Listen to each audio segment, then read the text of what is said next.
सर्वत्र गोविंदनाम संकीर्तनम।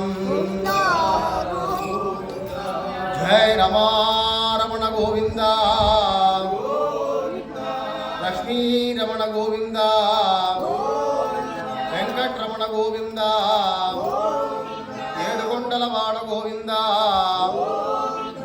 षडगोपवरद गोविंदा, रामानुज वरद गोविंदा, वरवर मुनिवरद गोविंदा, देविकेन्द्र वरद गोविंदा, गोमठार्य वरद गोविंदा, गोविंदा गोविंदा गोविंदा गोविंदा। जय बोलो गोमटम स्वामी की जय। रामानुजा रामानुजा रामानुजा रामानुजा,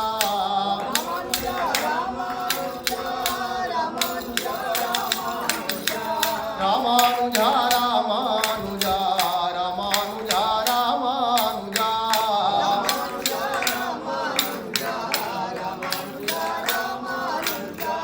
रामानुजा रामानुजा रामानुजा रामानुजा,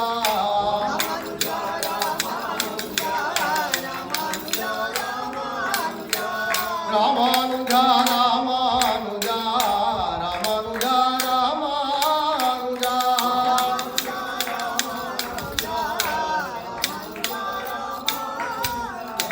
स्वामी रामानुजाचार्य महाराज की जय। श्रीशैलेश दयापात्रं दीभक्त्यादिगुणार्णवं यतीन्द्रप्रवणं वन्दे रम्यजामातरं मुनिं, लक्ष्मीनाथसमारम्भां नाथयामुनमध्यमाम् अस्मदाचार्यपर्यन्तां वन्दे गुरुपरम्पराम्। यो नित्यमच्युतपदाम्बुजयुग्मरुग्म व्यामोहतस्तदितराणि तृणाय मेने, अस्मद्गुरोर्भगवतोऽस्य दयैकसिन्धोः रामानुजस्य चरणं शरणं प्रपद्ये। मातापिता युवतयस्तनया विभूतिः सर्वं यदेव नियमेन मदन्वयानाम्। आद्यस्य नः कुलपतेर्वकुलाभिरामं श्रीमत्तदङ्घ्रियुगलं प्रणमामि मूर्धना। भूतं सरश्च महदाह्वय भट्टनाथ श्रीभक्तिसारकुलशेखर योगिवाहान्, भक्ताङ्घ्रिरेणुपरकालयतीन्द्रमिश्रान् श्रीमत्पराङ्कुशमुनिं प्रणतोऽस्मि नित्यम्। समस्तकल्याणगुणाभिरामं रमानिवासं रमणीयगात्रं सशङ्खचक्रं जगतां शरण्यं श्रीवेङ्कटेशं शरणं प्रपद्ये। அகலகில்லேன் இறையுமென்னலர்மேல் மங்கை உரைமார்பா, நிகரில் புகழாய் உலகம் உன்னுடையாய் என்னை ஆழ்வானே.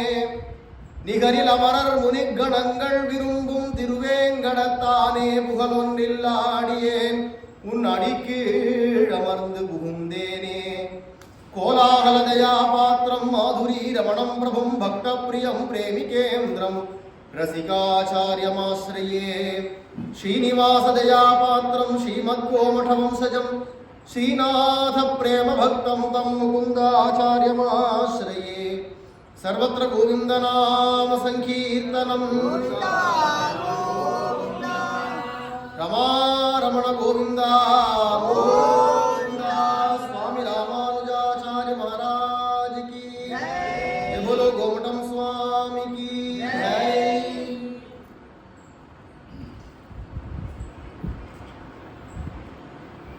எந்த ஒரு விஷயமாக இருந்தாலும் வேற எங்கேயும் போய் தேட வேண்டிய அவசியமில்லாதபடிக்கு அது உலக விஷயமானதாக இருக்கட்டும், ஆன்மீக விஷயமாகத்தான் இருக்கட்டும், எதுவாக இருந்தாலும் வேற எங்கேயும் போய் இங்கே இந்த எனக்கு இது தெரியல, இதை பற்றி நான் தெரிஞ்சுக்கணும், அதுக்காக நான் அங்கே போகணும் இங்கே போகணும்னு வெளியில் போக வேண்டிய அவசியமில்லாதபடிக்கு வியாசாச்சாரியர் அருளி செய்ததான 18 புராணங்கள்லையும் மகாபாரதம் அப்படிங்கிற இதிகாசத்திலையுமே எல்லாத்தையும் அடக்கிவிட்டார்.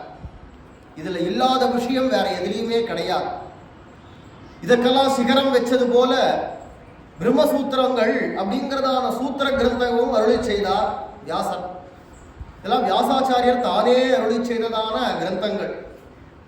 அந்த வியாசாச்சாரியர் அருளி செய்ததான 18 புராணங்கள்ல மொத்த ஸ்லோகங்கள் எத்தனை இருக்கு அப்படின்னு எடுத்தோம்னா 18 புராணமும் சேர்த்து 4 லட்சம் ஸ்லோகங்கள். 4 லட்சம் ஸ்லோகங்கள். தமிழ்ல பாடல்னு சொல்றோம் இல்லையா, 4 வரி பாடல், 8 வரி பாடல், இந்த மாதிரி பாடலாம் வருது இல்லையா, அதுதான் சம்ஸ்கிருதத்துல ஸ்லோகம்னு சொல்றோம். அத மாதிரி இருக்கக்கூடியதான சம்ஸ்கிருத ஸ்லோகங்கள் மொத்தம் 4 லட்சம் 18 புராணங்கள்ல மாத்திரம். அதை தவிர மகாபாரதம் அப்படிங்கிறதுல மாத்திரமே 1 லட்சம் ஸ்லோகம் இருக்கு. அதனுடையதான துணை நூலாக இருக்கக்கூடியதான கிளபாகமான ஹரிவம்சம் 25,000 ஸ்லோகம். எல்லாம் சேர்த்தோமானா 5,25,000 ஸ்லோகங்கள் புராண இதிகாசங்கள் மாத்திரமே வியாசாச்சாரியர் அருளி செய்தது. வெளிநாட்டவர்களுக்கெல்லாம் இதெல்லாம் ஆராய்ச்சி பண்ணி பார்த்துட்டு அவளுக்கே நம்பிக்கை வரல, இவ்வளோலாம் பண்ண முடியுமா அப்படின்னு. இதெல்லாம் பல பேர் சேர்ந்து உட்காந்து எழுதி அதெல்லாத்தையும் ஒன்று சேர்த்து இதை மாதிரி வந்திருக்கும். ஏன்னா அவளுடைய மத நூல் அது அப்படிதான் உருவானது. அது அவளே ஒப்புத்துக்கிறார், அதுதான் நடந்ததுன்றது அவளே ஒத்துக்கிறார். அப்படி இருக்கிறதுனால ஒவ்வொரு காலங்களில் ஒவ்வொரு விஷயங்கள் அதில் சேர்க்கப்பட்டு சேர்க்கப்பட்டு சேர்க்கப்பட்டு கடைசியில் அது ஒரு நூல் அப்படின்னு ஆயிருக்கு அவளுடையதான நூல்கள்லாம். அப்படி இருக்கிறதுனால தன்னை போல் பிறரை நினைன்னு எதுக்கோ சொன்னான். இதுல கொண்டு அவன் நினைச்சுட்டு கடைசியில் என்னடா இதை மாதிரி தான் மகாபாரதம் அப்படிங்கிறது. அது ஒன்றுத்துக்கே அப்படி சொல்றான். மகாபாரதம்ங்கிற ஒன்றுத்துக்கே பல பேர் சேர்ந்து உட்காந்து எழுதி அதை ஒன்னா ஆக்கியிருப்பா அப்படின்னு அவன் நினைக்கிறான். ஆனா யதார்த்தம் அப்படி கிடையாது. ஏன்னா அவ ஊர்கள்ல இதை மாதிரி பகவத் அனுகிரகம் பெற்றதான கவிஞர்கள் இல்லை. கவிஞர்களுக்கு எல்லாருக்கும் தலைவனாக இருக்கக்கூடியவர் வியாசாச்சாரியர். சாட்சாத் மகாவிஷ்ணுவனுடையவே அவதாரம். வியாசாய விஷ்ணு ரூபாய வியாசரூபாய விஷ்ணவே அப்படின்னு சொல்லும்படிக்கு சாட்சாத் பகவத் அவதாரம், ஞான கலாவதாரம். ஞானத்தை மாத்திரம் பிரதானமா உலகத்தை கொடுக்கறதுக்காக பகவான் எடுத்த அவதாரம். அந்த ஞானத்தை பகவான் லோகத்தை எல்லாருக்கும் தெரிய வேண்டியதான எல்லா விஷயங்களையும் தெரியப்படுத்தணும் அப்படிங்கிறதுக்காகவே எடுத்த அவதாரம் வியாசர். வியாசாச்சாரியர் சொல்லாத விஷயம் கிடையாது. ஒரு கால் வியாசர சொன்னினதான புராணங்கள் முக்கியம். மகாபாரதம்னு வச்சுக்கோங்க, மிச்ச புராணங்கள்லாம் இருக்கட்டும், மகாபாரதம் முக்கியம். இந்த மகாபாரதத்துல இல்லாத விஷயம் கிடையாது. 18 புராணங்கள்லையும் என்னென்ன சொல்லியிருக்காரோ அது அத்தனையும் மகாபாரதத்துல இருக்கு. அதனால பாரதோ பஞ்சமோ வேதா, வேதத்துல இல்லாத விஷயமே கிடையாது. எல்லாத்துக்கும் வேறாக விதையாக இருக்கக்கூடியது வேதம். அப்படி இருக்கிறச்சே அந்த வேதம் அப்படிங்கிறது எப்படி எல்லாத்துக்கும் அடிப்படையோ அதுக்கு சமமாக மகாபாரதம் அப்படிங்கிறதுலையும் எல்லா விஷயங்களும் இருக்கு. அசதுர்வதனோ பிரம்மா த்விபாகுர் அபரோஹரிஹி அபாலலோச்சன சம்பு பகவான் பாதராயணா. பாதராயணர் அப்படிங்கிறது வியாசருக்கு தான் மற்றொரு பெயர். பதரிகாசிரமத்திலேயே தனக்கு இருப்பிடமாக வச்சுட்டு அங்கேயே இருக்கிறதுனால அவருக்கு பாதராயணர் அப்படிங்கிறதான பெயர். அந்த பாதராயணரா இருக்கக்கூடிய வியாசாச்சாரியர் இவர் எப்படிப்பட்டவர் அப்படிங்கிறத அவருடைய பெருமையை சொல்றதுதான் இந்த ஸ்லோகம். இவருக்கு 4 முகங்கள் கிடையாது, ஆனா இவரே பிரம்மா. இவருக்கு 4 கைகள் இல்லை, ஆனா இவரே விஷ்ணு. இவருக்கு 3 கண்கள் இல்லை, ஆனா இவரே சிவன் அப்படின்னு இந்த ஸ்லோகம் சொல்றது. அதுக்கு அர்த்தம் என்ன அப்படின்னா, பிரம்மாவுக்கு தேவையான ஞானத்தை வியாசர் கொடுக்கிறார். விஷ்ணுவுக்கு தேவையான, பிரம்மா படைக்கிற தொழில் பண்றார் இல்லையா, அவருக்கு ஏதாவது தேவையான படைப்புல படைக்கிறச்சே ஏதாவது ஒரு சந்தேகம் வந்ததானா மகாபாரதத்தை எடுத்து படிச்சு பார்த்துட்டு எப்படி படைக்கணும்னு அதுலேருந்து தெரிஞ்சுட்டு படைக்கலாமா, படைக்கிறது எப்படி அப்படிங்கிறத மகாபாரதத்தை அவ்வளவு நுணுக்கமா கொடுத்துருக்கார். அதுக்கப்புறமா எப்படி பகவானுக்கு மறதிங்கிறது கிடையாது நாராயணனுக்கு, இருந்தாலும் ஒரு கால் மறதி அப்படிங்கிறது கிடையாது. ஆனா பகவான் வேணும்னு நினைச்சான்னா மகாபாரதத்தை படிச்சுட்டு உலகத்தை பரிபாலனம் பண்ணலாமா. அவ எப்படி உலகத்தை எல்லாரையும் அவாவால எப்பப்போ எப்படி எப்படி பரிபாலனம் பண்ணணும் காப்பாற்றணுங்கிறதும் மகாபாரதத்துல இருக்கு. கடைசியில உலகத்தை எப்படி அழிக்கணும் அப்படிங்கிற விஷயத்துல ஏதாவது சந்தேகம் ஏற்பட்டதானா பரமேஸ்வரனாகிய சிவனுக்கு அவரும் இதை எடுத்து படிச்சு பார்த்துட்டு இப்படிதான் சம்ஹாரம் பண்ணணுமா அப்படின்னு தெரிஞ்சுக்கலாம். அந்த அளவுக்கு எல்லா விஷயங்களையும் உள்ள கொட்டியிருக்கார் அப்படிங்கிறது தான் இந்த ஸ்லோகத்துக்கு அர்த்தம். அப்படி எல்லா விஷயங்களையும் சொல்லிட்டு வரக்கூடியதான வியாசர் பொதுவாகவே எந்த ஒரு கிரந்தம் ஆரம்பிச்சாலுமே அதுல முதல்ல சொல்லப்படக்கூடிய விஷயம் படைப்பு தான். எப்படி லோகம் சிருஷ்டியாச்சு அப்படிங்கிறது.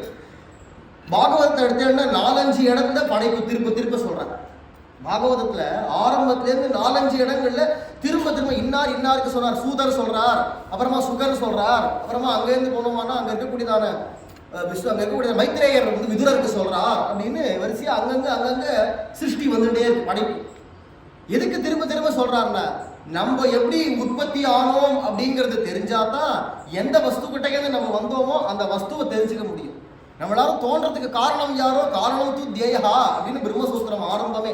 நம்ம எல்லாரும் தோன்றியதுக்கு நம்ம மட்டும் இல்லை, இந்த உலகத்தில் இருக்கிற எல்லா வஸ்துக்களும் தோன்றுவதற்கு யார் ஒருவன் மூல காரணமோ அந்த காரணமான வஸ்துவை தியானம் பண்ணி அவனை தான் போய் அடையணும். ஏன்னா அவனிடத்துலேருந்து தான் நம்ம வந்திருக்கோம், அவனால தான் பரிகாரணம் பண்ணப்படுறோம், காப்பாற்றப்பட்டு இருக்கோம். கடைசியில போய் நம்ம ஒடுங்க வேண்டிய இடமும் சேர வேண்டிய இடமும் அந்த வஸ்து தான் அப்படின்னு இருக்கிறதுனால நம்ம தியானம் பண்ண வேண்டியது, நம்ம தெரிஞ்சுக்க வேண்டியது அந்த காரணமான வஸ்துவை. அப்படி இருக்கிறதுனால அந்த காரணத்தை தெரிஞ்சுக்கிறதுக்காக படைப்பை சொல்றது அப்படிங்கிறது ஒரு புராணங்கள்லையுமே வழக்கம். மேலும் இந்த விஷயங்கள் நமக்கு நல்லா மனசுல நிக்கணுங்கிறதுக்காக தான் 4-5 முறை சொல்றா பாகவதாதி புராணங்கள்ல. முதல்ல பிரளய ஜலமே எங்கேயுமே இருந்தது. அந்த பிரளய ஜலமே இருக்கக்கூடியதுல நடுவுல ஒரு ஆளிலை மேல் பாலகனாக அப்ராகத வடபத்ரே அப்படின்னு சொல்லும்படிக்கு திவ்யமான அந்த வடசிய பத்திரசிய புட்டே சயானம் பாலம் முகுந்தம்னு முகுந்தனாகிய ஸ்ரீமன் நாராயணன் அந்த ஆளிலை மேல் பாலகனாக தன்னுடையதான கால் கட்டவரலை எடுத்து தன் வாயில வச்சுட்டு அதையே சூப்பிண்டே படுத்துன்னு இருக்கா. இதுக்கு என்ன அர்த்தம்னா, இந்த ஆளிலை மேல் கிருஷ்ணன் இருக்கானே அவருடையதான அந்த ஸ்வரூபத்துக்கே ஒரு அர்த்தம் உண்டு, ஒரு தத்துவம் உண்டு.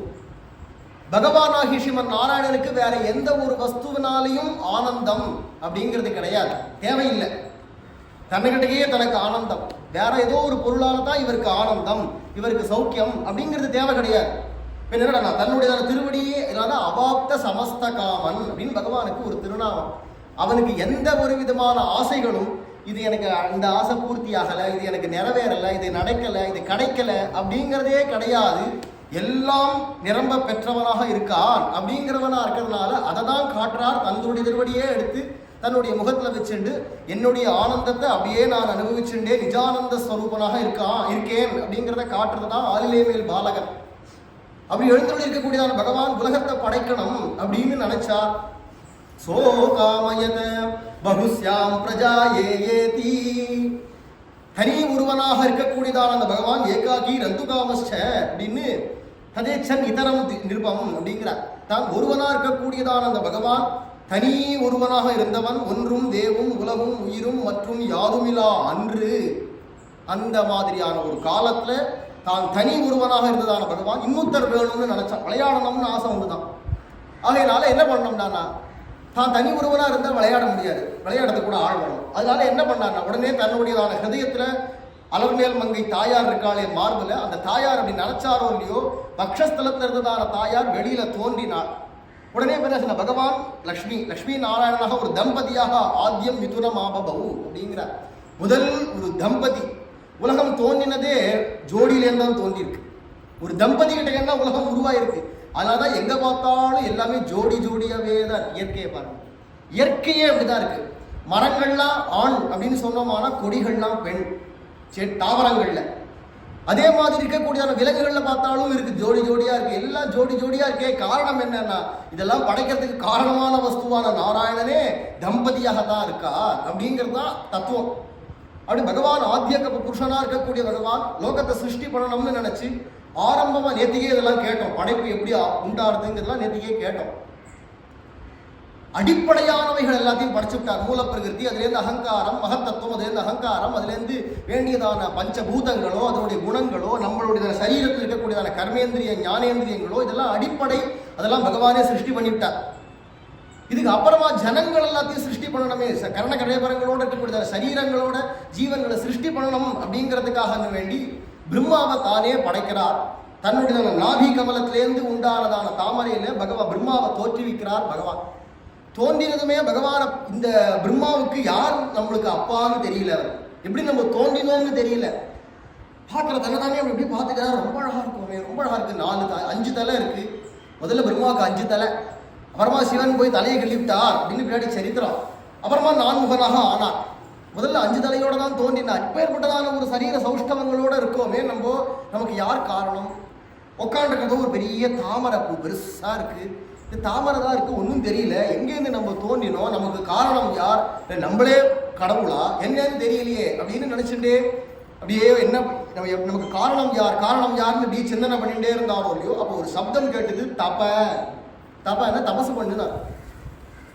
அதாவது வெளியில கண்ணை திறந்து தேடாத, உள்ளுக்குள்ள தேடு அப்படின்னு அதுக்கு அர்த்தம். உடனே கண்களை மூடிண்டார், அப்படியே தபசு பண்ண ஆரம்பிச்சார். தபசு பண்றார்.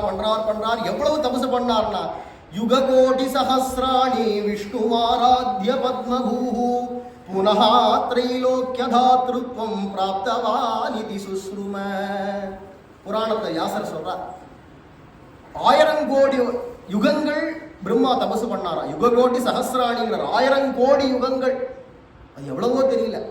அவ்வளவு கோடி யுகங்கள். அவருக்கு ஆயுசு ரொம்ப பெருசு. நம்மள மாதிரி ஆயுசை நினைச்சுக்க கூடாது. பிரம்மாவனுடையதான ஆயுசுங்கிறது ரொம்ப பெருசு. ஒண்ணுமில்ல, தேவாளுக்கும் நமக்குமே வருஷங்கள் ரொம்ப வித்தியாசம் உண்டு. தேவாளுக்கெல்லாம் ஒரு நாள் அப்படிங்கிறது இங்க நமக்கு ஒரு வருஷம். பிதர்கள் அப்படின்னு சொல்றோமே, உயிர் போய் அவள் பித்ருலோகத்துக்கு போறான்னு சொல்றோமே, அந்த பிதர்களுக்கும் நமக்குமே வித்தியாசம் உண்டு. நமக்கு இங்க ஒரு மாசம் அப்படிங்கிறது அவளுக்கு ஒரு நாள். ஒரு நாள் அப்படிங்கிறது அவளுக்கெல்லாம் அவாலோகங்கள் எல்லாம் நித்தியமே பௌர்ணமி தான். நமக்கெல்லாம் மாசத்துல ஒரு நாள் பௌர்ணமி, ஒரு நாள் அமாவாசைன்னு நமக்கு இருக்கு. அவளுக்கெல்லாம் நித்தியப்படிக்கே பௌர்ணமி தான்.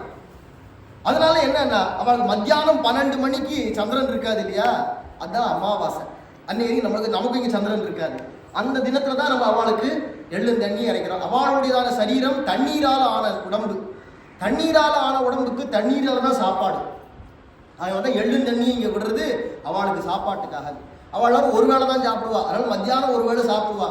அதை தவிர மாசப்பிறப்புகளோ அல்லது ஏதாவது சூரிய சந்திர கிரகணங்கள் வந்தாலோ அதுலலாம் அதிகப்படியான உணவு. அப்போ அவளுடையதான கணக்கில் 12 நாள் அப்படின்னா நமக்கு இங்க ஒரு வருஷம். தேவாளுக்கு அதை விட பெருசு. அவளுக்கு ஒரு நாள், நமக்கு இங்கு ஒரு வருஷம்.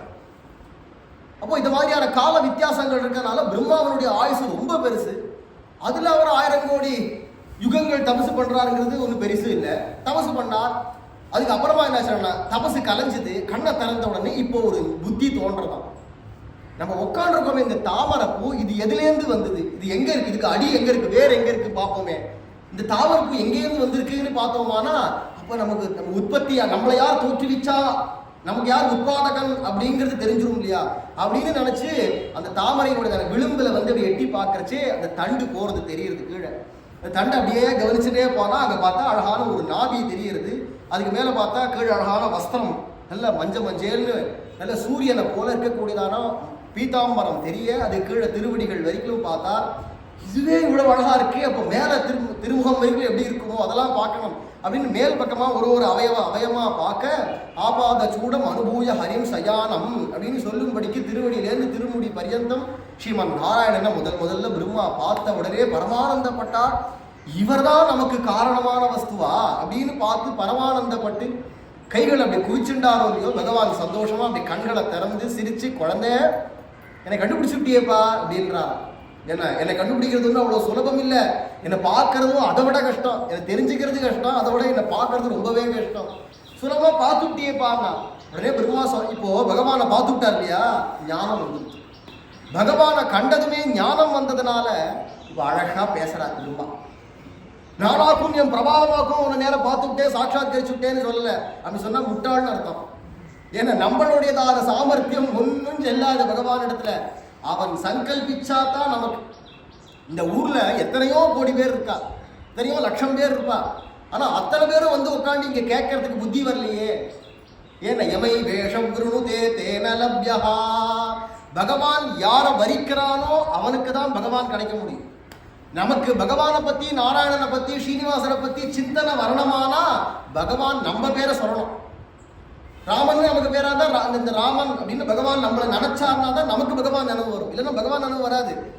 அது வேதமே காட்டக்கூடிய விஷயம். அதனால என்ன சொன்னார் நம்ம பிரம்மா, உம்முடையதான கருணையினால நீர் காட்ட கண்டேன் அப்படின்னு. காட்டவே கண்ட பாத கமலம், பகவான் காட்ட கண்டேன் அப்படின்னு உடனே சபாஷ். பெருமானை குறித்து பெரிய ஸ்தோத்திரம் பண்ணார். இனிமே நீ உலகத்தை படைக்க ஆரம்பி அப்படின்னு நாராயணன் சொல்றார் பிரம்மா கிட்ட. பிரம்மா சொன்னார், எனக்கு படைக்கிறதும் தெரியாது, ஒன்றும் தெரியாது. நானே உம்மால படைக்கப்பட்டவன் தான், என்னையும் படைச்சவர் நீர் தான். ஆகையினால எனக்கு இதை பற்றிலாம் தெரியாது, ஒன்றும் படைக்கலாம் தெரியாது. எனக்கு கவலைப்படாத, உனக்கு நான் வேதத்தை கொடுக்குறேன். அந்த வேதத்தை நீ உச்சாரணம் பண்ணு, அதை சொல்லிட்டு இருந்தா போறோம், தானா உலகத்தை படைப்பு உண்டாகும் அப்படின்னு சொல்ல. தேனே பிரம்ம ஹிருதாய ஆதி கவையே. பாகவதம் எடுத்தெடுப்பே சொல்றார். பிரம்மாவனுடையதான மனசுக்கு வேதத்தை கொடுத்தார் நாராயணன். பாடம் சொல்லி கொடுக்கல. சகனாபவது சொல்லு, சகனாபவது சகனாபவது அப்படின்னு உட்காந்து சந்தை சொல்லி கொடுக்கல. மனசுலேருந்து நேரம் அவருடையதான மனசுக்கு அப்படியே கொடுத்தா வேதம் பூரா தெரிஞ்சு விட்டார் பிரம்மா. உடனே அந்த வேதத்தை பகவான மனசுல நினைச்சுட்டே சொல்ல ஆரம்பிச்சார். அப்படின்னு அதை பாராயணம் பண்ண உரு போட அதை சொல்ல ஆரம்பிச்சாச்சுனாலே அது உற்பத்தி ஆகுது. பூஹு அப்படின்னா பூமி உண்டாருது, பூஹா அப்படின்னா பூவர்லோகம் அப்படின்னு ஒரு லோகங்களும் அப்படியே உண்டாயிட்டே போகுது. ஜனங்கள் சிருஷ்டிகள்லாம் தானா உண்டாருது அப்படிங்கிறது வேத மந்திர உச்சாரணத்தினாலேயே நடக்கிறது. அதை சொல்றதுலயே எல்லாமே தோன்றது அப்படின்னு படைப்பு ஆரம்பம். முதல்ல சனகாதிகள் அப்படிங்கிற 4 பேர்களை படைச்சார் என்று சிருஷ்டி ஆரம்பம். இந்த சனகாதிகள் அப்படிங்கிறவா பிறந்த பொழுதே 5 வயசு குழந்தைகளா தோன்றினார். நித்தியம் பஞ்சகாயனாக அப்படிங்கிறார். 5 வயசு குழந்தைகளா எப்பவுமே இருப்பா. அவள் வயசே ஆகாது. எத்தனை வருஷம் ஆனாலும் அவள் 5 வயசு குழந்தையாவே தான் இருப்பா. திகம்பரா திவ்ய ரூபாகா, எப்பவுமே திகம்பரமா தான் இருப்பா. வாய் நிறைய ஹரிசரணம் ஹரிசரணம் ஹரிசரணம் அப்படின்னு சொல்லிட்டே இருப்பா. எங்க பார்த்தாலும் சஞ்சாரம் பண்ணிட்டே இருப்பா. பரம சாத்விகர்கள். இவாளை வச்சுட்டு உலகத்தெல்லாம் படைக்கலாம் அப்படின்னு நினைச்சார் பிரம்மா. ஆனா இவ அதுக்கெல்லாம் ஒத்து வர கேஸ் இல்லை. எங்களுக்கு கல்யாணம் பண்ணிட்டு குடும்பத்துல இருந்து இதெல்லாம் எனக்கு ஒத்து வராது. பகவான்கிட்ட பக்தி பண்ணிட்டு இருக்கோம், எங்களுக்கு அதான் ஆசையா இருக்கு அப்படின்னா. ஏன்னா பகவானை பார்த்து விட்டார் இல்லையா பிரம்மா. அப்ப என்னடா ஹிருதயம் பூரா அப்படியே சாத்வீகம்ங்கிறதான குணம், அப்படியே சாத்வீகம் ததும்பச்சே அப்படியே சிருஷ்டி பண்ணார். 4 குழந்தைகள் தோன்றினா 4 பேரும் சாத்வீகர்களா இருக்காங்க. சாத்வீகம் முழுமையா தலையெடுத்து கொடுத்தானா உலக வாழ்க்கையில மனசு ஈடுபடாது, முழுமையா ஆன்மீகத்துல போயிடும். ரஜோகுணம் கலந்தாதான் உலக வாழ்க்கையில ஈடுபட முடியும். ஒரேடியா ரஜோகுணம் போயிட்டாலும் உலக வாழ்க்கையிலேயே இருப்போம். தமோ குணம் போயிட்டானா மொத்தம் வேஸ்ட். தூங்கு முஞ்சியா கும்பகர்ணனோட தூங்கிட்டே கிடக்க வேண்டியதான். தாமசம் அப்படி இருக்கிறதுனால இது இப்ப பிரம்மாவுக்கு என்ன ஆயிடுச்சுன்னா சுத்தமான சத்துவம், அந்த சாத்வீக குணம் மாத்திரம்தான் அவர் மனசுல இருந்தது. அப்படியே படைச்சு விட்டார். அப்புறமா என்ன ஆச்சுன்னா சொன்ன பேச்ச குழந்தைகள் கேட்கல அப்படின்னு உடனே கொஞ்சம் அப்படி ரஜோகுணம் கலக்க அதுக்கப்புறமா ருத்ரன் தோன்றினார். அவருடைய புரு மத்தியத்திலேருந்து 2 புருவங்களுக்கும் நடுவுலேருந்து ருத்ரன் தோன்றினார். 11 பேர் ருத்ரர்கள், ஒருத்தர் இல்ல. சிவன் சொல்றோமே, சிவன் மொத்தம் 11 பேர் ருத்ரர்கள்னு பெயர், ஏகாதச ருத்ரர்கள். அப்படிப்பட்டதால் அந்த 11 ருத்ரர்கள் அவ தோன்றினார்கள். அவர்களுக்கு எல்லாருக்கும் நீங்க இனிமே படைங்கோ அப்படின்றார்.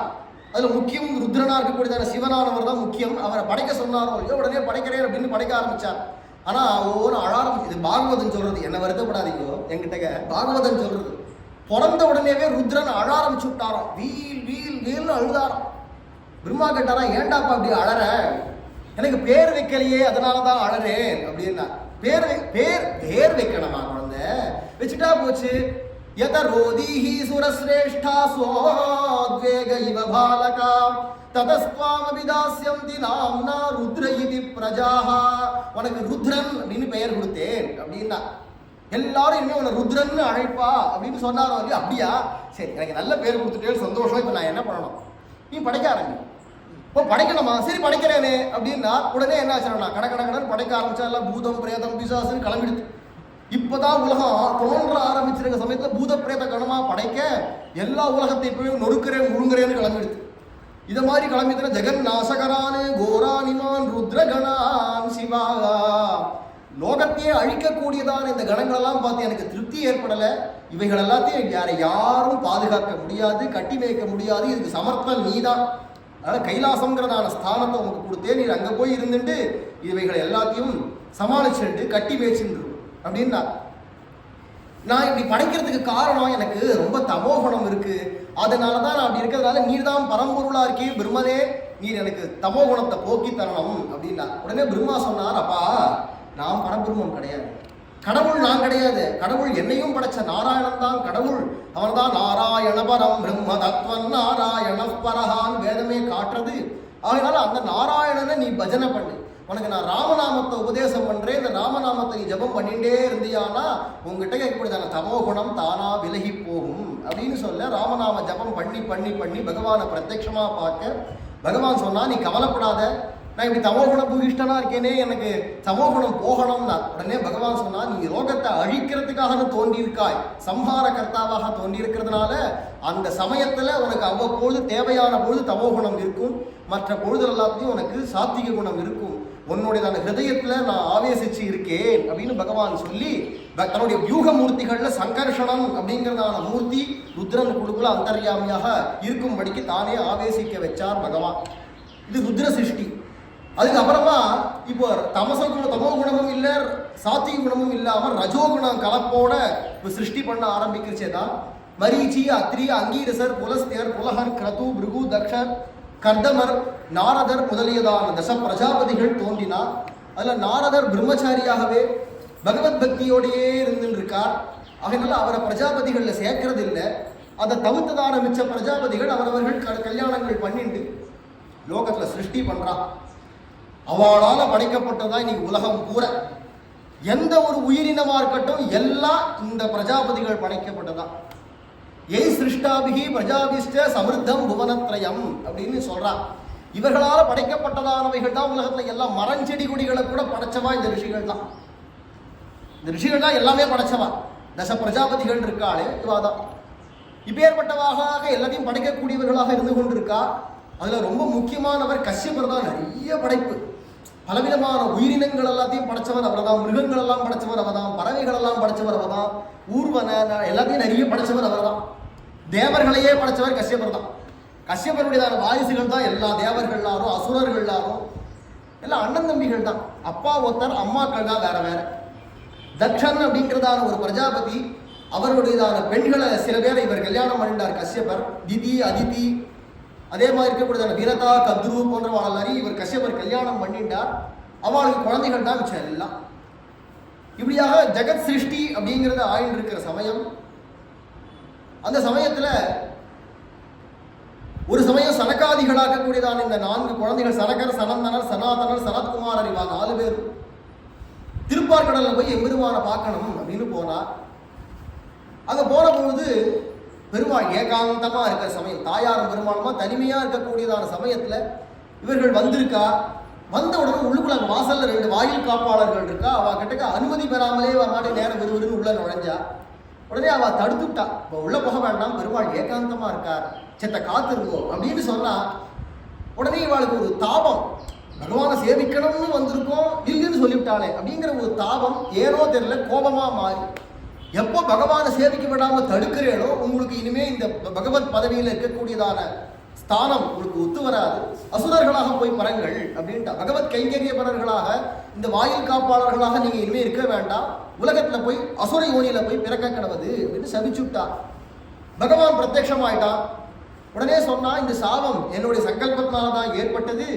ஏன்னா உலகத்துல போய் நான் அவதாரம் பண்ணணும்னு நினைக்கிறேன். ஆகையினால தேவஜீயனாக இருக்கக்கூடியதான வாயில் காப்பாளர்களே நீங்க வருத்தப்பட வேண்டாம், நீங்க போய் உலகத்துல போய் அவதாரம் பண்ணுங்கள் அப்படின்னு சொல்ல, அதுக்குள்ளுக்குள்ள சனகாதிகளே உணர்ந்து விட்டாலும். பேர்பட்ட இடத்துல வந்து பகவான்கிட்ட வந்துமா கோபம், சாபம், தாபம்லாம் சம்சாரம்ல தான் எல்லா வம்பு இருக்கு, இந்த பகவான்கிட்ட வந்துமா அப்படின்னு நினைச்சுட்டு உடனே மன்னிப்பு கேட்டுண்டார்கள். பகவான் அவளையும் சமாதானப்படுத்தி 3 பிறவிகள்ல இவாளுக்கு சாபத்துக்கு முடிவு 3 பிறவிகள்ல முடிஞ்சிடும் இந்த சாபம். அந்த 3 பிறவிகள்லையும் இவாளுக்கு சாப விமோசனம் கொடுக்க வேண்டியது நீர் தான், உங்க கையால தான் அவளுக்கு மரணம் அப்படிங்கிறதையும் சனகாதிகளே விதிச்சுட்டா. ஆகையினால 3 பிறவிகள், ஹிரண்யாக்ஷன், ஹிரண்யகசிபு, ராவணன், கும்பகர்ணன், சிசுபாலன், தந்தபக்தரன் அப்படின்னு 3 பிறவிகள்ல வெவ்வேறு காலங்கள்ல இந்த ஜெய விஜயர்களே உலகத்தை திரும்ப திரும்ப அவதாரம் பண்ண. வராகர், நரசிம்மர் அப்படிங்கிறதான 2 அவதாரத்தை பகவான் இரண்யாட்சன் இரண்யகசிபு வதம் பண்றார். ராவண கும்பகர்ணர்களை ராமராக அவதாரம் பண்ணி வதம் பண்ணார். கிருஷ்ணனாக அவதாரம் பண்ணி சிசுபால தந்தபக்தரனாக வதம் பண்ணி சாப விமோசனம் கொடுத்தார் ஜெயவிஜயர்களுக்கு அப்படின்னு அந்த சரித்திரம். அந்த ஜெயவிஜயர்கள் இப்போ லோகத்துல போய் பிறக்கணும் அசுர யோனியிலன்னு சதிச்சுட்டாளே, அதனால கிளம்புறா. யாருக்கு பிள்ளையா பிறக்கிறது அப்படின்னா கஷ்யப பிரஜாபதிக்கும் அவருடைய இளைய மனைவியா இருக்கக்கூடியதான திதிக்குமாக குழந்தைகளாக பிறக்கணும் அப்படின்னு லோகத்துல வந்து அந்த திதிக்கும் கஷ்யபருக்குமாக புத்திரர்களாக பிறந்து லோக கண்டகர்கள், ரோக கண்டகர்கள் எல்லாருக்கும் ஹிம்சை பண்றா. தேவாலையும் வாழ விடுறதில்லை, மனுஷாலையும் வாழ விடுறதில்லை, யாரையும் உருப்படியா வாழ விடுறதில்லை. இந்த அசுரர்கள் தான் நாங்க தான் சௌக்கியமா இருக்கணும், மிச்சம் எல்லாரும் நாசமா போகணும் அப்படின்னு ஒரு எண்ணம். இது அசுராளுடைய பிறவி குணம். அவளுக்கு அது குணம். நான் எங்க குலம் தான் சௌக்கியமா இருக்கணும், மிச்சம் யாரும் நல்லா இருக்கக்கூடாது, எல்லாரும் ஒண்ணு எங்களுக்கு அடிமையா இருக்கணும், நாங்க அடிச்சாலும் எதை பண்ணாலும் சரி சரி சரின்னு வாங்கின்னு கிடக்கணும், இல்லைன்னா மொத்தமா ஒழிஞ்சு போயிடணும். அதுல முக்கியமா அடிப்படையாக யாருன்னா தேவர்கள் தான். அவளுக்கு பூர விரோதிகள் தேவர்கள் தான். 2 பேரும் அண்ணன் தம்பி தான், வேற யாரும் இல்லை. ஒரே அப்பாவுக்கு பிறந்ததான 2 வாரிசுகள். அண்ணன் பங்காளி காய்ச்சல்னு சொல்லுவாளே அதான். ஒருத்தர் பங்காளிக்குள்ள சண்டை. தேவாளுக்கும் அசுராளுக்கும் இது அன்னையிலேருந்து இன்னைக்கு நடந்துட்டே இருக்கு. வேதமே சொல்றது தேவா சுரா சன் அப்படிங்கிறது. தேவர்கள் வந்தா அசுரர்கள் வந்தா 2 பேருமா சேர்ந்து யுத்தம் ஆரம்பிச்சா இது அடிக்கடி வந்துட்டே இருக்கும். ஒரு சமயம் தேவர்கள் வெற்றி பெறுவா, ஒரு சமயம் அசுரர்கள் வெற்றி பெறுவா. இப்படி மாறி மாறி. தேவர்களுக்கு தர்மம் தான் பலம், அசுரர்களுக்கு அதர்மம் தான் பலம். கெட்ட காரியங்கள்லாம் உலகத்துல நிறைய நடந்ததானா அசுராளுக்கு பலம், நல்ல காரியங்கள்லாம் உலகத்துல நிறைய நடந்ததானா தேவாளுக்கு பலம். இதுல இந்த ஹிரண்யாக்ஷன் பார்த்தா இது அத்தனைக்கும் காரணமே இந்த பூமி தான். ஏன்னா தேவாளுக்கு பலம் அதிகமா வளர்றது, அசுராளால அவ்வளவு பலம் கொண்டு கிளம்ப முடியல. காரணம் என்னன்னா தர்மம் லோகத்துல நிறைய நடக்கிறது. தர்மம் பண்றவன் தர்மம் பண்ண தேவாளுக்கு பலம்.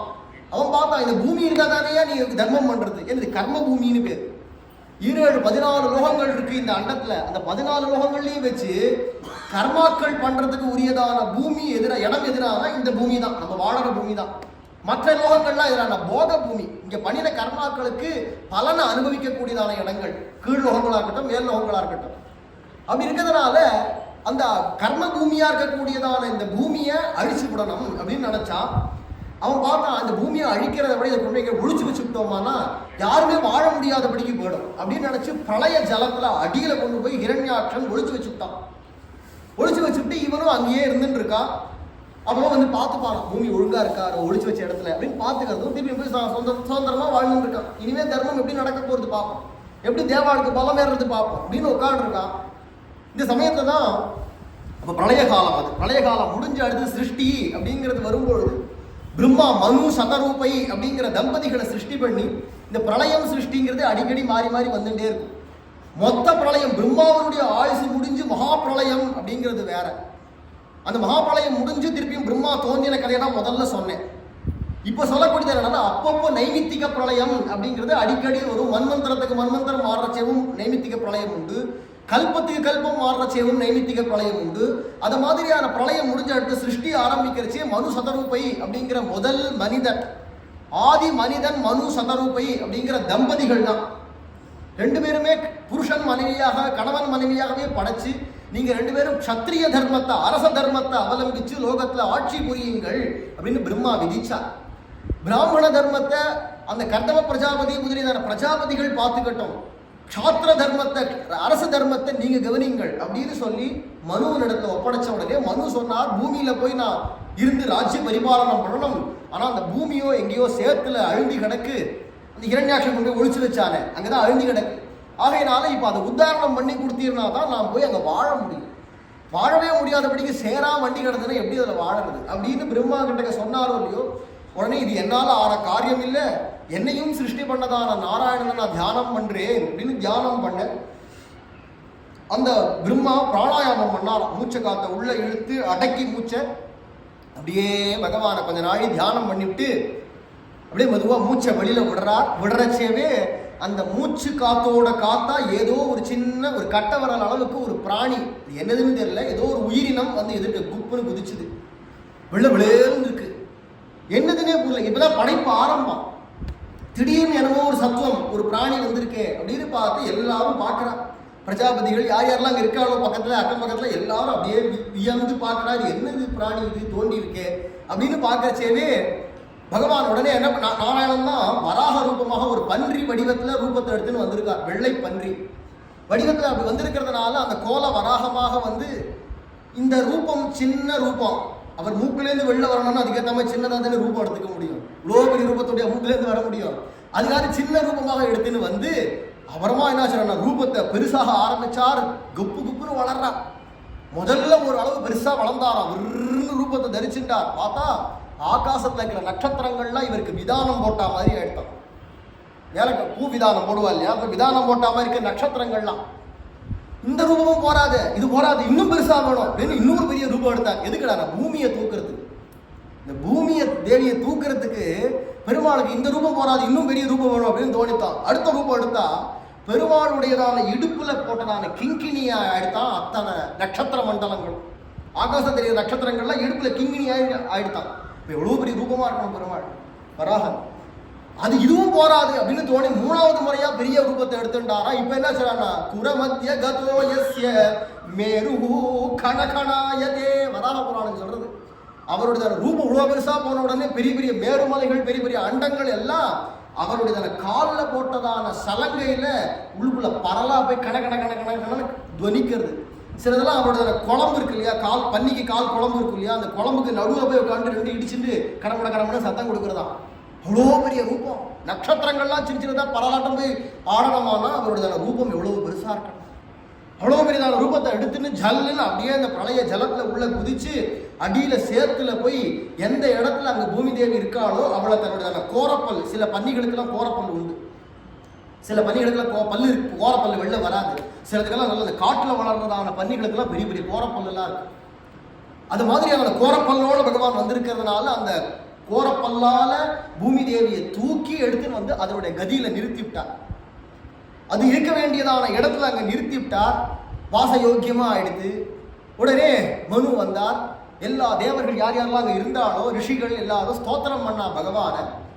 அந்த சமயத்துல பூமி தேவி சொல்றா, எப்போ நீர் என்னை தொட்டு தூக்கிவிட்டீரோ, நானும் பதிவிரதையான ஒரு பெண், எப்போ நீர் என்னை தொட்டு தூக்கிவிட்டீரோ நீர் தான் எனக்கு கணவனாக வரணும், உண்மைதான் அவங்க நான் பத்னியாக ஆகணும், என்னை கல்யாணம் பண்ணிக்கணும் அப்படின்னு சொன்னாலும் இல்லையோ பகவான் மனசால நினைக்கிறாங்க. வாயை திறந்து கேட்கல, பகவான் மனசால நினைக்கிறாரோன்னு பூமிக்கு தோன்றது, இது பகவான் நினைப்பாரோ அப்படின்னு தோன்றது. அதனால தானே ஒரு விஷயத்த சொல்றான். பொதுவாகவே ஒரு புருஷன் 2 பொம்மநாட்டிகளை கல்யாணம் பண்ணிட்டானா அவளுக்கு சண்டை வந்துடும். ஏதாவது ஒருத்தர் ஒண்ணுமில்லாத விஷயத்த சண்டையாக்கி ஊதி ஊதி பெருசாக்கிடுவான். வெறும்னையே உறவுக்காரர்களுக்குள்ளேயே சண்டை வரும். இல்லை ஒரு புருஷன் 2 பொண்ணுகளை கல்யாணம் பண்ணிட்டான்னா அப்புறமா அவ்வளோதான், மத்தளத்துக்கு 2 பக்கமும் அடி மாதிரி தான் அவனுக்கு.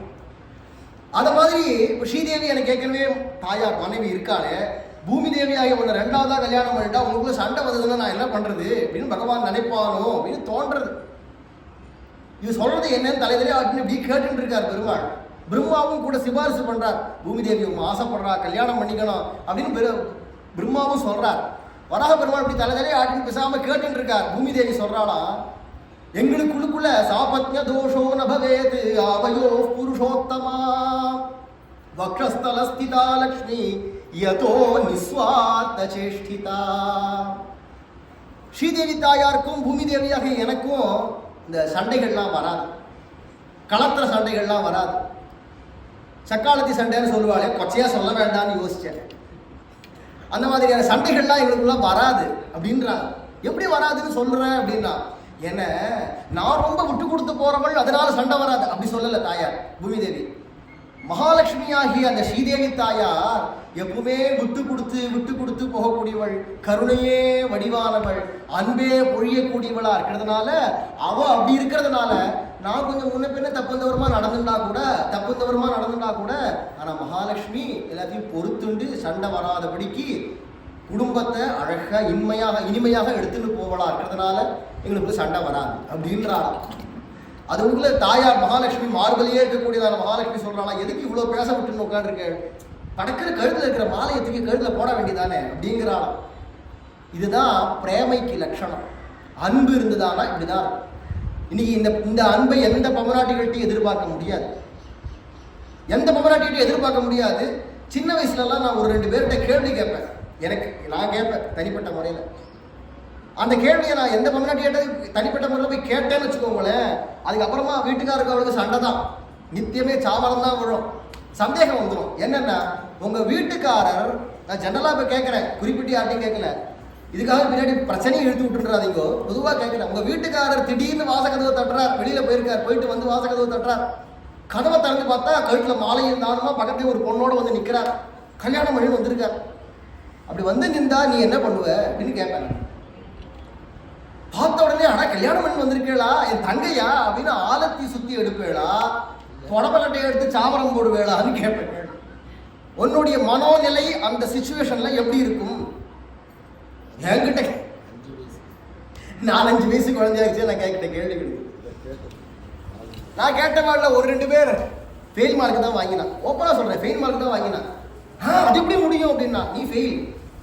ஏன்னா உன் மனசுல என்ன இருக்குன்னா காமம் இருக்கு. காமம் இருந்துதானா என் புருஷன் எனக்கு மட்டும்தான் அப்படிங்கிற எண்ணம் வரும். பிரேமம் இருந்துதானா ஏன் இன்னொத்தி வந்தானே என்ன தப்பான அப்படின்னு தோணும். அந்த அன்பு அப்படிங்கிறது விட்டு கொடுக்குற மனசு. அவருக்கு ஏதோ ஒரு சௌக்கியம் இருக்கவே தானே அவளை கல்யாணம் பண்ணிக்கிறார். அப்போ அவருக்கு எது சௌக்கியமோ அதுதான் எனக்கு சௌக்கியம், எனக்கு எது சௌக்கியமோ அதுக்கு நீ வளைஞ்சு கொடு அப்படின்னு சொல்லிவிட்டோமானா அது சுயநலம். உங்களுக்கு எது சௌக்கியமோ அதுக்கு நான் வளைஞ்சு கொடுக்குறேன் அப்படின்னு சொன்னோமானா அதுக்குதான் அன்புன்னு பேர்.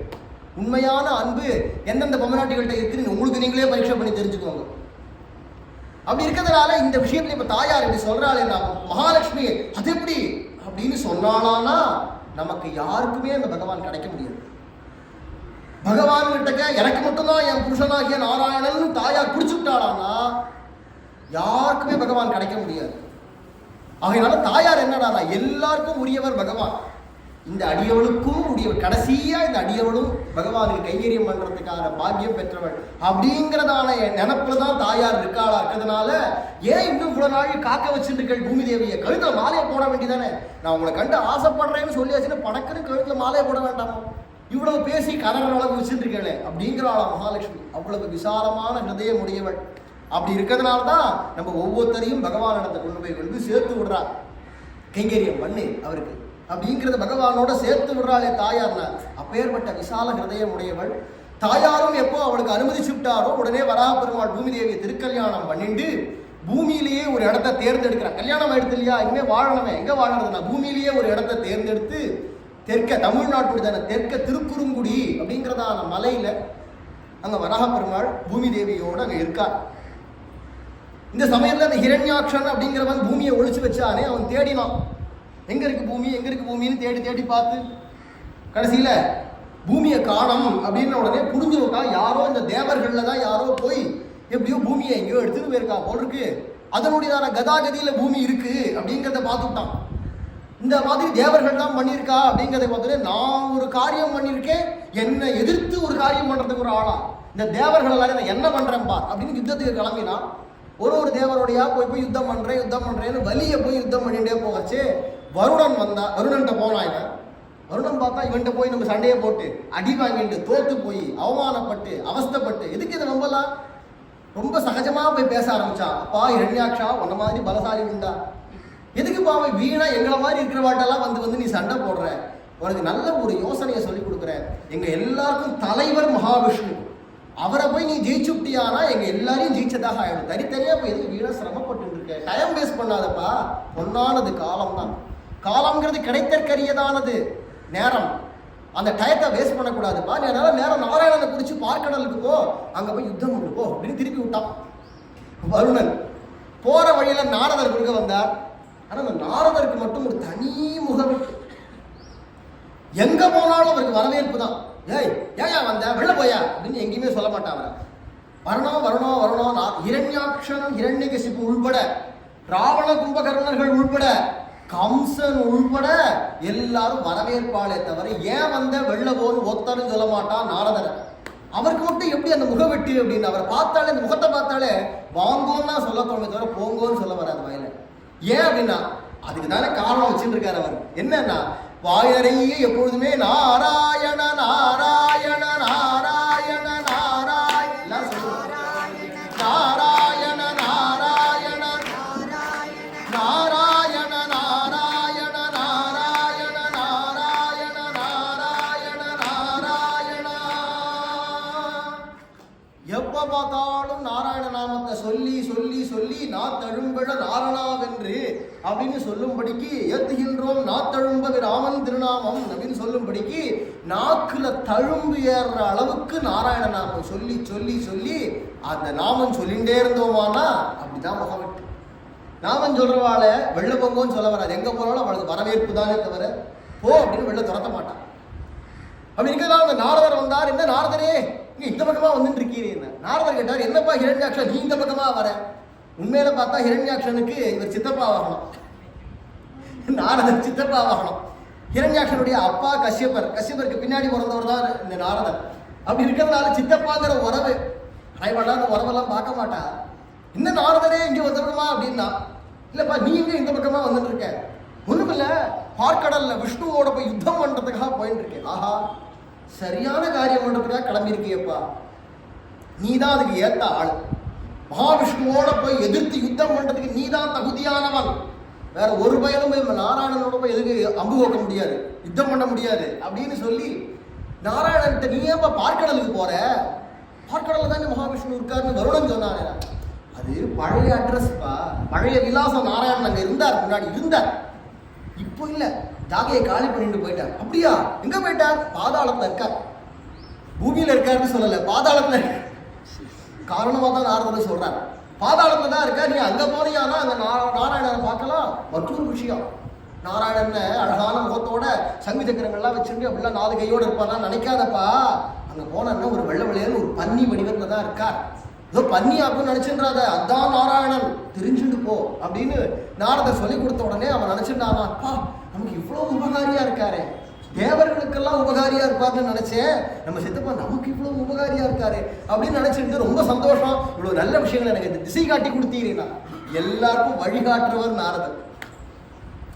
இப்ப என்னாச்சுன்னா, இவனுக்கு இப்ப நடக்க வேண்டியது அடுத்தது மரணம், அதுக்கு வேண்டிய வழியும் காட்டி கொடுக்கிறார். பொதுவா நாரதர் கலகமூட்டி கிடையாது, நாரதர் கலகமூட்டி கிடையாது. பின் என்னடா, பகவான் என்ன நினைக்கிறானோ அதை உலகத்துல நடத்துறவர். பகவான் ஒரு அவதாரம் பண்றான்னா அந்த அவதாரம் பண்றதுக்கு முன்னாடியே இந்த அவதாரத்துல இந்தந்த காலங்கள்ல இன்னென்ன சரித்திரங்கள் நடக்கணும் அப்படின்னு வைகுண்டத்திலேயே சங்கல்பிச்சுன்னு கிளம்பிடுவான். அப்ப அந்த சங்கல்பிச்சபடி அந்த சரித்திரம் நடக்கணும். திடீர்னு எங்கேயாவது கொஞ்சம் போற பாதை மாறும் போல இருந்ததானா நாரதர் அங்க சமயத்துக்கு வருவார். வந்து பகவான் என்ன சங்கல்பிச்சானோ அதுபடி அந்த சரித்திரம் போகும்படிக்கு என்ன பேசணுமோ என்ன பண்ணணுமோ காரியத்தை பண்ணுவார். பார்க்கறதுக்கு அது கலகமூட்டுற வர மாதிரி தெரியும். ஆனா இன்னைக்கு இருக்கிறதா அதை மொத்தம் நாரதர்னா கலகமூட்டி அப்படின்னு ஆக்கிவிட்டார். நாரதர் கலகமூற்றவர் கிடையாது, பகவான் அவர் தான் உண்மையான டைரக்டர். பகவான் எடுக்கிற ஒரு அவதாரங்களுக்கும் டைரக்டர், இயக்குனர் அவர் தான். கரெக்டா அது போகும்படிக்கு அதை நடத்தின்னு போகக்கூடியவர். அந்த நாரதர் இப்ப இப்படி திசை திருப்பி விட்டாரோ இல்லையோ, நேர இரண்யாக்ஷன் பாதாளத்துக்கு போறான். வராக பெருமாளுக்கு தெரிஞ்சுடுத்து. நாரதர் சொன்னது பகவானுக்கு தெரியாத விஷயமே கிடையாது. தெரிஞ்சுட்ட உடனே வராக பெருமாள் நேர பாதாளத்துல போய் அங்க காத்துன்னு இருக்காராம். இரண்யாக்ஷன் வரப்போறான், யுத்தம் பண்ணணும்னு காத்துன்னு இருக்க. 2 பேர் பார்த்ததும் ஒருத்தர் பெரிய யுத்தம் ஆரம்பிச்சது. அந்தே வராஹோ பகவான் அவதீர்த்தம் மகாசுரம். ஹிரண்யாக்ஷனை கதையினாலே ஓங்கி அடிச்சார். அப்படியே உயிர் போயிடுத்து ஹிரண்யாக்ஷனுக்கு. முதல் பிறவியில விஜயன் சாப விமோசனம் அடைஞ்சான். ஜெயன் ஹிரண்யகசிப்புவாக, இந்த ஹிரண்யாக்ஷனுடைய அண்ணா ஜெயன், அண்ணாவாக ஹிரண்யகசிப்புவாக ஜெயன்றதான அந்த திவ்யசூரி இங்க அவதாரம் பண்ணியிருக்கா. நித்தியசூரி அவன் இன்னமும் உலகத்துல பூமியில இப்போ ஆந்திர பிரதேசத்துல அகோபிலம் அப்படின்னு ஒரு ஊர் சொல்றோமே, அந்த இடத்துல அசுர சாம்ராஜ்யத்தை ஸ்தாபிச்சு அங்க ராஜாவாக இருந்துட்டு அந்த காரியத்துல இருந்துட்டு இருக்கான். தம்பிகாரம் பாதாளத்துல இருந்தா பூமியை மறைச்சு வச்சுட்டு இப்ப பூமி மேல வந்துருத்தோ பூமியை நம்ம ஆக்கிரமிக்கணும் அப்படின்னு தேவலோகத்தை ஆக்கிரமிக்கிறதுக்கு தம்பி கிளம்பிட்டான். பூமியை நம்ம ஆக்கிரமிச்சுக்கணும் அப்படின்னு ஹிரண்யகசிபு இங்க ஆட்சியை பிடிச்சா. ஆந்திர பிரதேசத்துல பெரிய அசுர சாம்ராஜ்யம் நிறுவி பலவிதமான தன்னுடைய சகோதரர்களோ உறவினர்களோ யார் யாரெல்லாம் அசுரர்கள் இருக்காளோ அவளை நிறைய வச்சுட்டு ராஜ்யம் நடத்திட்டு இருக்கா. இந்த சமயத்துல ஹிரண்யாக்ஷனை வராக பெருமாள் வதம் பண்ணிவிட்டார் அப்படின்னு கேள்விப்பட்டதும் ரொம்ப கோபத்தோட அந்த ஹிரண்யாக்ஷன் ஹிரண்யகசிபு தபசு பண்றதுக்கு அப்படின்னு கிளம்பி மகேந்திர மலைன்னு வட இந்தியாவில் ஒரு மலை இருக்கு, அந்த மலையில போய் தபசு பண்ண போயிட்டான். தபசு பண்ணி தனக்கு மரணம் இல்லாத தன்மையை பெறணும், அதுக்கப்புறமா தேவர்களையும் மகாவிஷ்ணுவையும் எல்லாரோட யுத்தம் பண்ணி எல்லாரையும் ஜெயிக்கணும் அப்படின்னு இவனுக்கு ஒரு எண்ணம். இதுக்குள்ள மகாவிஷ்ணுவான வராக பெருமாள் இந்த திருக்குறுங்குடி அப்படிங்கிறது ஒரு சின்ன மலை, அந்த மலையில அங்கதான் எழுந்தருளி இருந்தார்.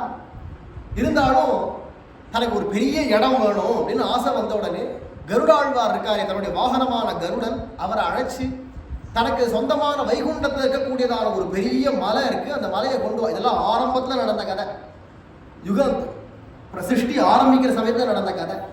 அப்படி இருக்கிறதால அங்கேருந்து வைகுண்டத்தில் இருக்கக்கூடியதான வைகுண்டாத்ரி அப்படின்னு பெயர் கொண்டதான இப்ப திருப்பதி மலைன்னு சொல்றோமே, அந்த 7 மலைகளும் வைகுண்டத்தை சேர்ந்த மலை.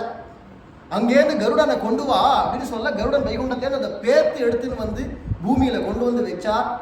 வராபெருமாள் இந்த இடத்துல போய், இந்த தமிழ்நாட்டுடைய வடக்கு பக்கத்துல கிழக்கு சமுத்திரத்துலேருந்து இத்தனை தூரம் தள்ளி இருக்கக்கூடியதான இந்த இடம் அப்படின்னு பகவான் குறிப்பிட்டு காட்டி இங்கே கொண்டு வெய் அப்படின்னு சொல்ல அங்க கொண்டு இந்த மலையை ஏழை பண்ணாராம் கருடன். அந்த கருடன் அங்க கொண்டு ஏழை பண்ணதுனால அந்த மலை வைகுண்டத்திலிருந்தான மலை கருடன் மூலமாக இங்க பூமிக்கு சேர, இனிமே இந்த மலையில நம்ம சுதந்திரமா விளையாடலாம் அப்படின்னு பகவான் பூமி பிராட்டியோட அந்த மலையில விஹரிக்க ஆரம்பிச்சார். முதல்ல திருப்பதி மலையில வந்தவர் வராக பெருமாள், அது வராக க்ஷேத்திரம். பின்னாடிதான் திருவேங்கடமுடையானாகிய ஸ்ரீனிவாசர் வந்தார் திருப்பதி மலைக்கு. வராக பெருமாள் அங்கே அப்படி கோயில் கொண்டு அங்கேயே இருக்கக்கூடியதான காட்டு பிரதேசங்களில் அங்கேயே சஞ்சாரம் பண்ணிட்டு வராக பெருமாள் பூமி தேவியோடு எழுந்தருளி இருக்கார். இப்பேற்பட்டதான இந்த கருடன் வைகுண்டத்திலேருந்து இங்கே கொண்டு வந்தார் இல்லையா, இந்த மலையை அப்படி கொண்டு வந்ததுனாலேயே இதுக்கு கருடாதிரி அப்படிங்கிறதான ஒரு பெயர் ஏற்பட்டது இந்த மலைகளில் ஒரு மலைக்கு. இந்த கருடன் அப்படிங்கிறவர் வினதா கத்ரு அப்படிங்கிறதான அக்கா தங்கைகள்ல வினதாங்கிறவருடையதான புத்திரன் கருடன். கஷ்யபனுடையதான மற்றொரு மனைவியினுடையதான புத்திரன் இவர். இந்த வினதா அப்படிங்கிறவருடையதான பரம்பரைகள் தான் பறவைகள்லாம், அவ படைச்சதுதான் கூட. கத்ரு அப்படிங்கிறவளுடையதான வாரிசுகள்லாம் யாருடான்னா பாம்புகள், இந்த ஊர்வனைகள்லாம் இருக்கு, புழுப்பூச்சிலேருந்து ஆரம்பிச்சதெல்லாம் ஊர்ந்து போறதோ அதெல்லாம் கத்ருவனுடையதான வாரிசு, அவ படைச்சது இதெல்லாம். அவளுக்கு முக்கியமா பாம்புகள்லாம் தான் குழந்தைகள். அடிக்கடி கருடன் அப்படி திசை வந்து அம்மாவை பார்க்க வருவார். அப்படி வந்த பொழுது பார்த்தா அந்த அம்மாவா இருக்கக்கூடியதான வினதா தன்னுடையதான வினதா பெரியவள், கத்ரு சின்னவ, அக்கா தங்க தான் ரெண்டு பேருமே. இந்த கத்ரு கிட்டக்க அடிமையா இருக்கா அம்மா. அவ ராணியாட்டம் உட்காந்து ஏவுன்னு ஏவரா அவ சொன்ன காரியத்தெல்லாம் ஓடி ஓடி பண்ணிட்டு இருக்கா. முடியறதோ முடியலையோ கஷ்டப்பட்டுன்னு பண்ணிட்டு இருக்கா வினதா அக்கா. உடனே அக்காவா இருக்கக்கூடியவள் தனக்கு அம்மாவா இருக்கக்கூடியதான வினதை கிட்டக்க கருடன் வந்து கேட்டார், அம்மா ஏன் இது? உண்மையா பார்த்தா வயசுல பெரியவோ நீதான் அக்கா, உனக்கு தான் தங்கையா இருக்கக்கூடியதான கத்ரு அந்த சித்தி இருக்காளே, அவன் உனக்கு தான் கைங்கரியங்கள் அவ பண்ண வேண்டியிருக்கு, நீ போய் அவளுக்கு காரியங்கள்லாம் பண்றீங்க இப்படி ஓடி ஓடி, ஏன் எதனால் இப்படி ஆச்சு அப்படின்னு கேட்ட உடனே அப்ப சொன்ன அந்த வினதா, இன்னொரு காலத்துல பார்க்கடலை கடைஞ்ச பொழுது அங்கேருந்து பலவிதமான அமூல்யமான வஸ்துக்கள்லாம் தோன்றித்து அதுல உச்சை சிரவசு அப்படிங்கிறதான ஒரு குதிரை தோன்றித்துப்பா. அந்த குதிரையினுடையதான வெள்ளவிளேங்கிற குதிரை, ஒரு முடி கூட கருப்பு கிடையாது, எல்லாம் வெள்ளைதான், தலையிலேருந்து கால் வரைக்கும் எல்லாம் வெள்ளை. அப்படி தோன்றினதான அந்த குதிரை தோன்றின பொழுது இதெல்லாம் தோன்றச்சே நாங்கள் எல்லாரும் அப்படி ஓரமா நின்று பார்த்துட்டு இருந்தோம். கத்ருவும் வினதாவும் ரெண்டு பேருமே பார்த்துட்டு இருக்கா. பார்த்துட்டே கச்சவே திடீர்னு இந்த கத்ரு இருக்காளே கொஞ்சம் விஷமக்காரி. அதனால அவ என்ன பண்ணா, என்னக்கா அந்த குதிரையை பாத்தியா எப்படி வெள்ளை விளையல்னு உடம்பெல்லாம் இருக்கு, வால் மட்டும் கருப்பா இருக்கு பாத்தியா அப்படின்னா. உடனே வினதா சொன்னா, போடி உனக்கு கண்ணா குருடு, உடம்பு முழுக்க தலையிலேருந்து கால் இருக்கு எல்லாமே எல்லா முடிகளுமே வெள்ளையா தானேமா இருக்கு அப்படின்னா. உனக்கு தான் கண்ணு குருடு, அது வால் கருப்பா தான் இருக்கு, உடம்பெல்லாம் தான் வெளுப்பா இருக்கு அப்படின்னாக்கா. இது உள்ள பெரிய பேச்சு முத்தி போய் நாளைக்கு வந்து பார்க்குறோம் குதிரையை, நாளைக்கு காத்தா வந்து பார்க்குறோம், வால் கருப்பா இருந்தா நீ என்ன பண்ற, வால் வெளுப்பா இருந்தா நீ என்ன பண்ற, ரெண்டு பேருக்குள்ள போட்டி வந்தது. உடனே வினதா சொன்னா, வால் ஒரு கால் கருப்பா இருந்ததானா நான் உனக்கு அடிமையா இருக்கேன், ஜென்மாபுர நான் உனக்கு அடிமையா இருக்கேன் அப்படின்னா. வால் வெளுப்பா இருந்தா நான் உனக்கு அடிமையா இருக்கேன் அப்படின்னு கத்ரு பேச்சுக்கு சொல்லிட்டு கிளம்பி போயிட்டா.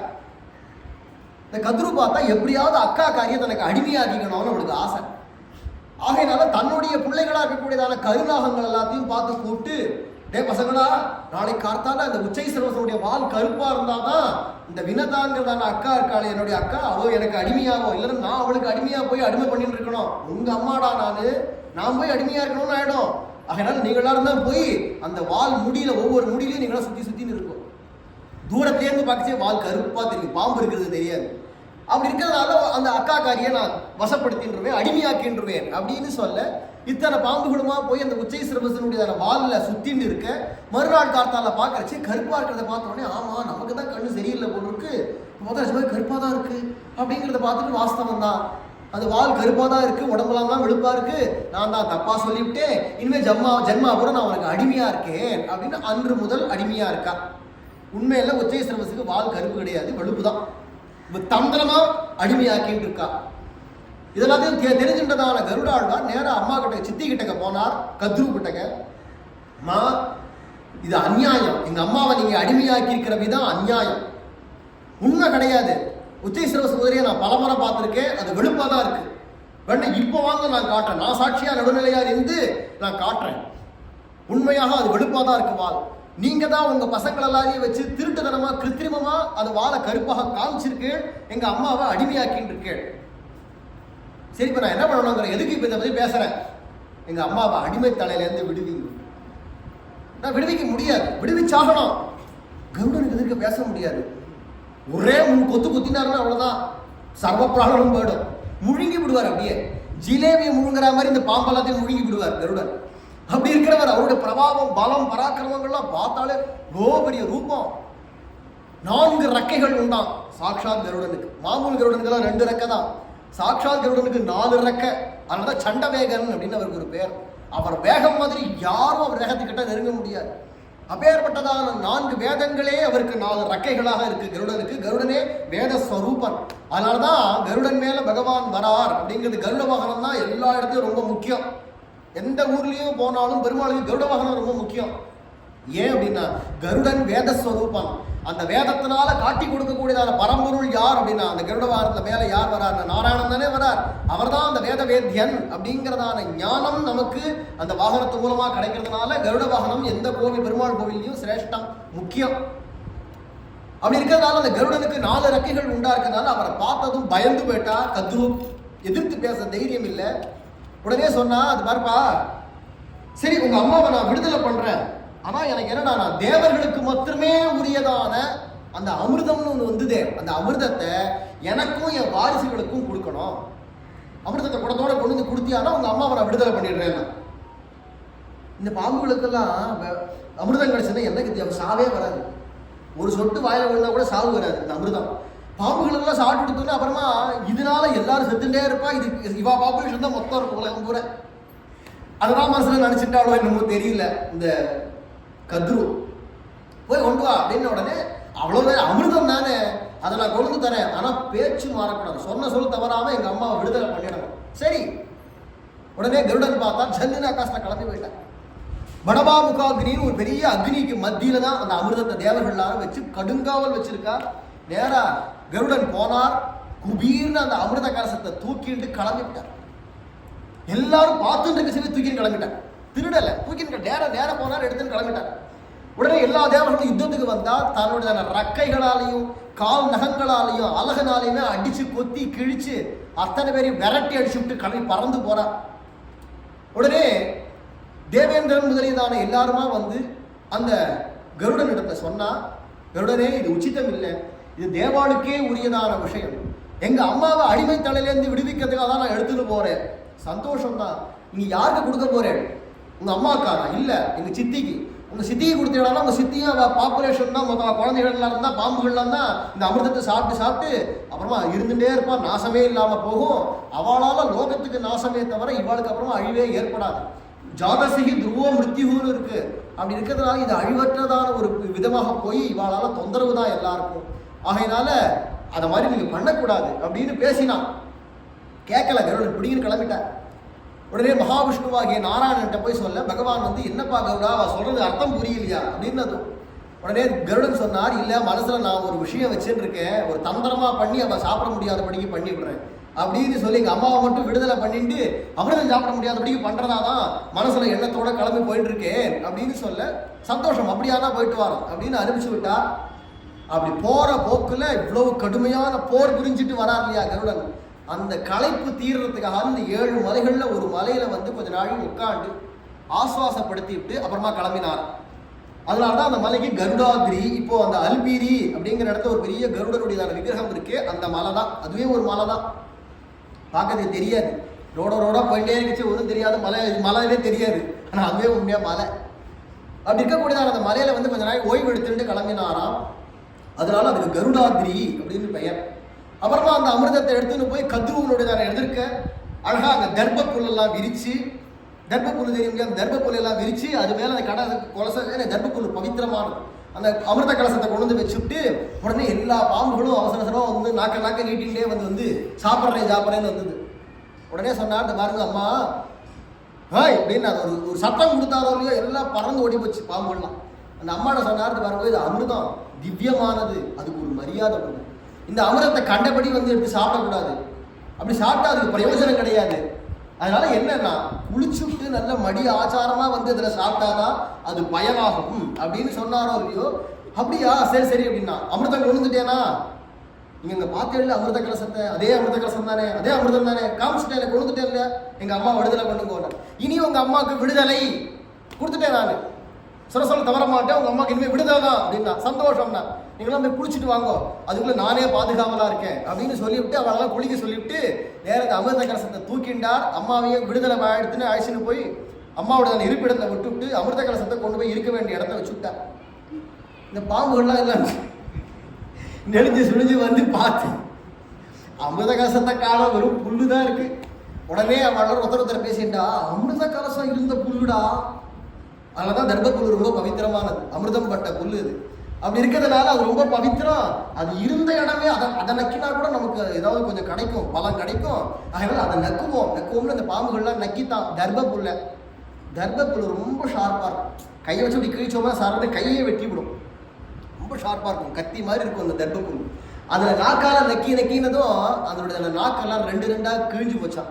அதுல இருந்தா பாம்புக்கு 2 நாக்குன்னு வருது இல்லையா, நீட்டிட்டு வந்துட்டே இருக்கும் வெளியில. அது 2 ரெட்டையா ஆனதுக்கு காரணமே தர்ப புல்ல நாக்கை தேய்ச்சதுனாலதான் அப்படின்னு அவருடைய சரித்திரத்தை சொல்றா. இப்படியாக அந்த அமிர்தத்தை திருப்பி கொண்டு போய் தேவர்களிடத்திலே ஒப்படைச்சா. இப்படி அமிர்தத்தை கொண்டு போற சமயத்துல இந்த மலையில கொஞ்ச நாள் உட்கார்ந்ததுனால இந்த 7 மலைகள்ல ஒரு மலைக்கு கருடாத்ரி அப்படிங்கிறதான பெயர் ஏற்பட்டது. மொத்தம் 7 மலைகள் திருப்பதி மலை. அந்த 7 மலைகள்ல ஒரு மலை கருடாத்ரி, மற்றொரு மலை சேஷாத்ரி அப்படின்னு பெயர், சிம்ஹாத்ரி அப்படின்னு மற்றொரு பெயர். இதெல்லாம் தொடர் கதையாவே சிலதெல்லாம் வரும். இப்படி நரசிம்மராக வராக பெருமாளாக வந்து ஹிரண்யாட்சனை வதம் பண்ணிவிட்டார் அப்படிங்கிற கோபத்தினால ஹிரண்யகசிபுவான அண்ணன் ரொம்ப கத்தினான். ஹரிஷ்யாமி வராகம் தம் நிகனிஷ்யாமி நிர்ஜரான் கரிஷ்யாமி தபோகோரம் ஹரிஷ்யாமி திவம் துருவம்.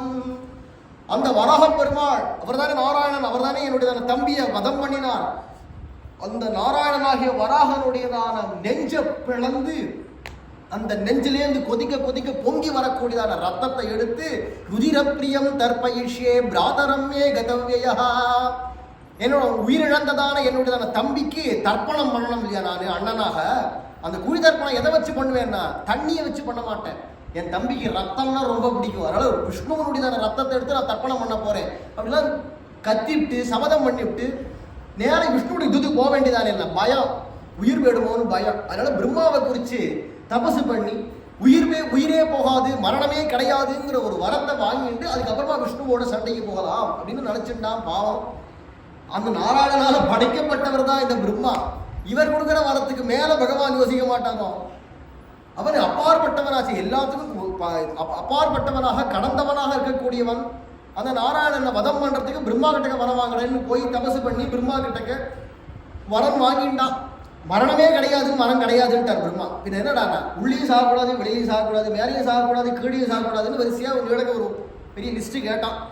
அவன் தபசு பண்ணியிருக்கான், வேற வழி இல்லை. அவ்வளோ தபசு பண்ணி கேட்டால் நம்ம கொடுத்தாகணும், முடியாதுன்னு சொல்ல முடியாது. அது இவாளுக்கு கடமை, நிர்பந்தம் தேவாளுக்கெல்லாம். இந்தா கொடுத்தேன் அப்படின்னா நேற்று சுவாமி சொன்னார் இல்லையா, கேட்டவரனா கொடுத்துருவா, ஆனால் அதனால எனக்கு என்ன பிரச்சனை வரும்னு அதெல்லாம் யோசிக்க மாட்டான்னு சொன்னார் இல்லையா. கேட்ட உடனே சரி இந்த ஆள் கொடுத்து விட்டார் பிரம்மா, ஆலோசனை பண்ணல. அதனால என்னாச்சுன்னா நான் பிரம்மா கொடுத்த வரத்தினார் அதுக்கு அத்தனையும் உள்ள புகுந்து பகவான் அவனை வதம் பண்ணிவிட்டான். அதானே சரித்திரமே. நரசிம்மராக வந்து கடைசியில பிரகலாதனை போட்டு படாத பாடுபடுத்த இந்த ஹிரண்ய கசிப்பு நரசிம்மரே நேரம் வந்து அந்த ஹிரண்ய கசிப்புனுடைய நெஞ்ச பிளந்து கிழிச்சு போட்டு விட்டான். அவன் கேட்ட மரணம் அத்தனையும் சத்தியம் பண்ணும்படிக்கு உள்ளியும் சாப்பிடாது, வெளியிலையும் சாப்பிடாது, மேலையும் சாப்பிடாது, கீழையும் சாப்பிடாதுன்னு சொல்றதுக்கு எல்லாத்தையும் இணங்க தன்னுடைய மடியில தன் கை நகத்தினாலேயே பகவான் வதம் பண்ணி. இதுல மட்டும் இல்லை, இன்னொன்னு கேட்டான், பிரம்மாவனால படைக்கப்பட்டதான எந்த வஸ்துவாலையும் எனக்கு சாவு வரக்கூடாதுன்னா. 2 காரணத்தினால இந்த பிரம்ம சிருஷ்டி கிடையாது நரசிம்மாவதானம். ஒன்று என்னன்னா, பிரம்மா படைப்புல ஒன்று சிங்கம்னா சிங்கமா இருக்கும், மனுஷன்னா மனுஷனா இருக்கும். மனுஷனும் சிங்கமும் கலந்த மாதிரி ஒரு படைப்பே கிடையாது. இது பிரம்ம சிருஷ்டி. அதனால அத மாதிரி ஒரு ரூபத்தை எடுத்துட்டார் நரசிம்மர். மற்றொரு காரணம் என்னன்னா, மகாவிஷ்ணு பிரம்மா படைப்புக்கு உட்பட்டவர் இல்லை, பிரம்மா விஷ்ணுவுடைய படைப்புக்கு உட்பட்டவர். அப்படி இருக்கிறதுனால பிரம்மாவனுடைய படைப்புக்கு அப்பாற்பட்டவனா தான் இருக்கிறதுனால தானே நேரம் வந்து அவனை வதம் பண்ணான். இல்லைன்னா வேற எதையாவது வச்சு கூட வதம் பண்ணலாம். ஏன் தானே வந்தார்னா அங்க காரணம், பல காரணம் இருக்கு. ஒரு காரணம் என்னன்னா, பிரம்ம சிருஷ்டிக்கு அப்பாற்பட்ட, பிரம்மா படைப்புக்கு அப்பாற்பட்டவனாக தான் இருக்கிறதுனால தானே நேரம் வந்தார். மேலும் இதுக்கெல்லாம் காட்டிலும் சிகரம் வச்சா மாதிரி ஒரு காரணம் என்னடான்னா, 5 வயசு குழந்தை பிரகலாதன் வாய் நிறைய நாராயண நாமம் சொல்லி சொல்லி சொல்லி நாராயணான்னு சொல்லாதே அப்படின்னா, நாராயணா நாராயணான்னு சொல்லாதடா, நாராயணா பள்ளியில் ஓதி வந்ததன் சிறுவன் வாயிலோர் 1000 நாமம்ங்கிறார். பள்ளிக்கூடத்துல போய் சேர்த்திருக்கா 5 வயசு குழந்தை. இப்பதான் எழுத்து பழகிறான்.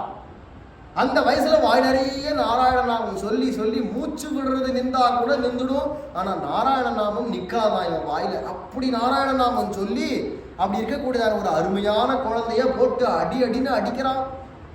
மலையில இருந்து தள்ளுறேங்கிறான், கடல்ல பிடிச்சி தள்ளுறான். ஆனா அத்தனையிலையும் பகவான் அவனை காப்பாத்தி விட்டான். அக்னிஹி சீதோபவத் சத்யா விஷஞ்சாப்பி அமிர்தம் ததா. விஷத்தை கொடுத்தா ஆளாள விஷத்தை, அதையும் முழுங்கி விட்டா அதுவும் அமிர்தமா போயிடுது இவனுக்கு.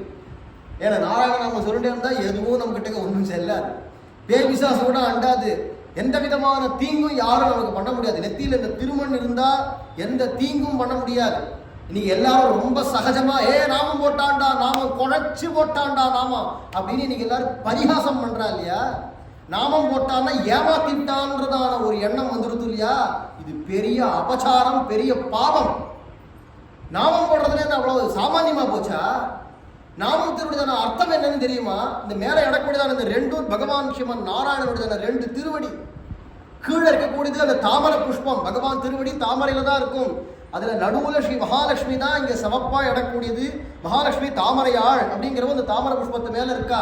அப்படி பகவானுடையதான திருவடிகளையும் தாயாருமா இருக்கக்கூடியதான இந்த சின்னத்தை பழிக்கிறதா? ஒரு சமயம் ராமானுஜருடையதான சிஷ்யரான கூரத்தாழ்வான், அவருக்கு ஒரு சமயம் கண்ணு போயிடுது. கண்ணு ரெண்டுமே போயிடுது, அவர் இழந்து விட்டா. அந்த சமயத்துல ஒருத்தர் கேட்டாரா அவர்கிட்ட, இப்பேற்பட்டதான ஞானியாக இருக்கேள், ராமானுஜருடையதான சிஷ்யரா இருக்கேளே, உங்களுக்கு ஏன் கண்ணு போயிடுது? அப்படி உங்களுக்கெல்லாம் போய் கண்ணு போகலாமா அப்படின்னு கேட்டான். அப்போ அந்த கூரத்தாழ்வான்கிற பெரியவர் சொன்னாராம், சின்ன குழந்தையா நான் அரியா பிள்ளையா இருக்கிறச்சு யாராவது திருமணம் எட்டுன்னு போறவா கொஞ்சம் கோணமனான்னு திருமணம் எட்டுக்க தெரியாம எட்டுன்னு இருந்திருப்பா, அவளை பார்த்து இப்படி எட்டுன்னு போறாளேன்னு சிரிச்சு பரிகாசம் பண்ணியிருப்பேன், கிண்டல் பண்ணியிருந்திருப்பேன். அதனுடைய அந்த பாவத்தினுடைய பலன் தான் என் கண்ணு போச்சுன்னா. இந்த திருமண் காப்பை பழிச்சோமானா கோணாமலாம் எட்டுன்னு இருக்காளேன்னு நினைச்சாலே பாவம், கண்ணு போயிடும் அப்படின்னா அதை பார்த்து கண்டபடிக்கு பரிகாசம் பண்ற விஷயமான திருமண் காப்புன்னு. ஒரு தெய்வீகமான சின்னத்தை போய் பரிகாசம் பண்ணலாமா? இத மாதிரி வேற யாருடையவாவது சின்னங்களை பரிகாசம் பண்றதுக்கு திராணம் இருக்கா, தைரியம் இருக்கா? இல்ல அப்படிதான் ஒருத்தர் பரிகாசம் பண்றதா லட்சணமா? ஒருத்தருடையதான ஒரு நம்பிக்கையை அப்படிதான் இகழறது லட்சணமா? ஒரு தெய்வீக சின்னம், ஒரு ஆன்மீக சின்னத்தை இப்படிதான் பரிகாசம் பண்றதா? இல்ல இப்படிதான் பண்ணலாமா? இதுதான் நியாயமாகுமா? நீ எங்க பார்த்தாலும் பரிகாசம் தான். யாராவது ஏமாத்திட்டாலும் உடனே பெரிய திருமணம் போட்டு நாமம் போட்டா, எங்கேயாவது ஹர்த்தால் பண்றதுனா கூட உடனே நாமம் போட்டுன்னு தான் ஹர்த்தால், என்ன ஏமாத்திட்டான். என்னது ஒரு மூடத்தனம், பாவத்தனம், மகத்தான பாவம் வரும். அப்படி இருக்கும்பொழுது பகவானுடைய நாமத்தையே அனவரதமும் சொல்லிட்டு இருந்தோமானா, இந்த திருமணம் அப்படிங்கிறத நெத்தில எட்டுன்னு இருந்தோமானா எந்த தீங்கும் நம்ம கிட்டக்க வராது. திருமண்காப்பு யாருடையதான நெத்தியில இருக்கோ, யாருடையதான தோள்கள் சங்கு சக்கரங்கள் முத்திரையாக உத்தப்பட்டு இருக்கோ, யார் நமோ நாராயண மந்திரத்தை ஒரு குரு மூலமாக உபதேசம் பெற்றிருக்காளோ, அவ யார் ஒருத்தர் பகவான சரணாகதி பண்ணியிருக்காளோ இதே ஜென்மத்துல வைகுண்டம் போயிடுவா அப்படிங்கிறது ஒரு பக்கம்.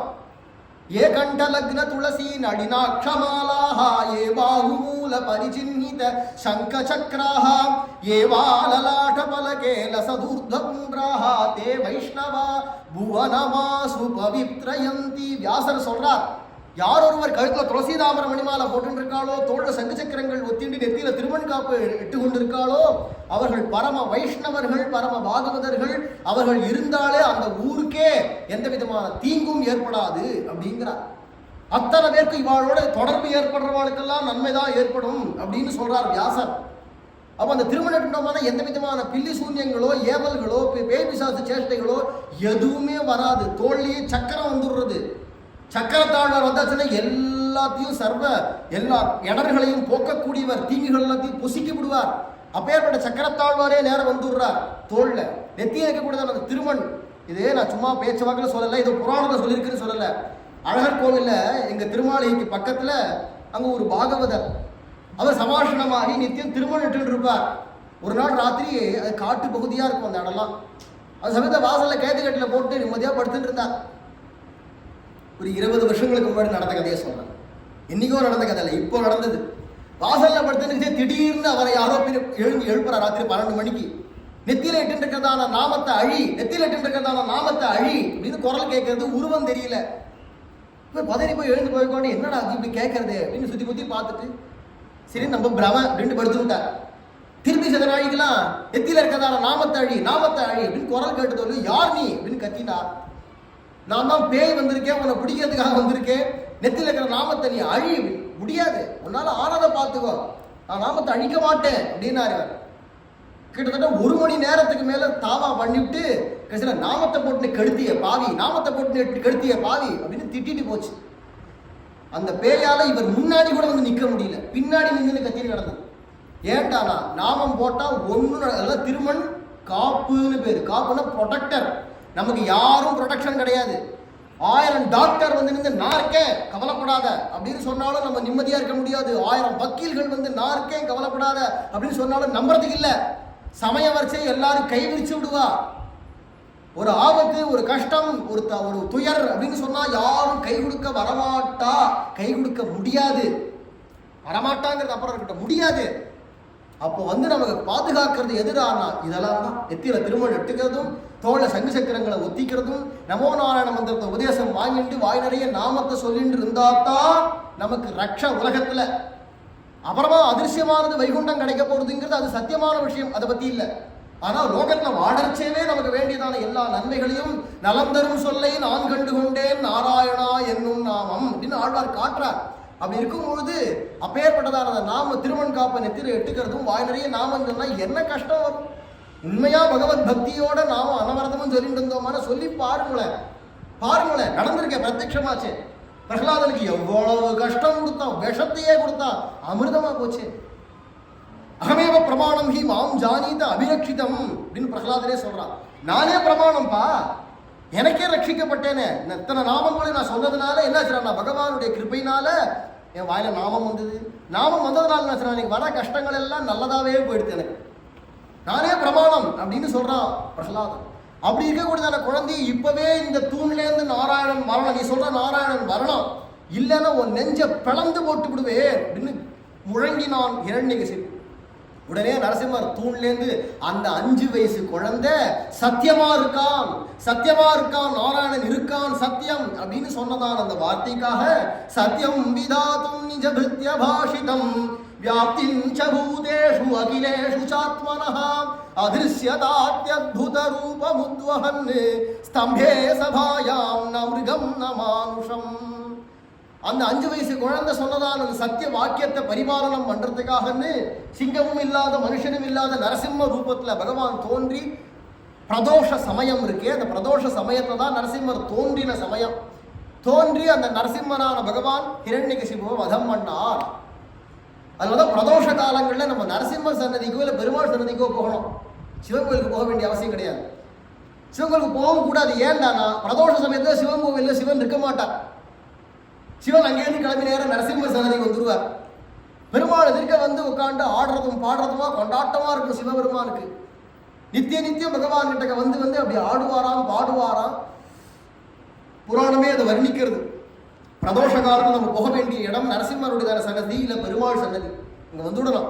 சிவன் கோயிலில் போனோம்னா சிவன் அங்கே இருக்க மாட்டார் பிரதோஷ சமயத்தில்.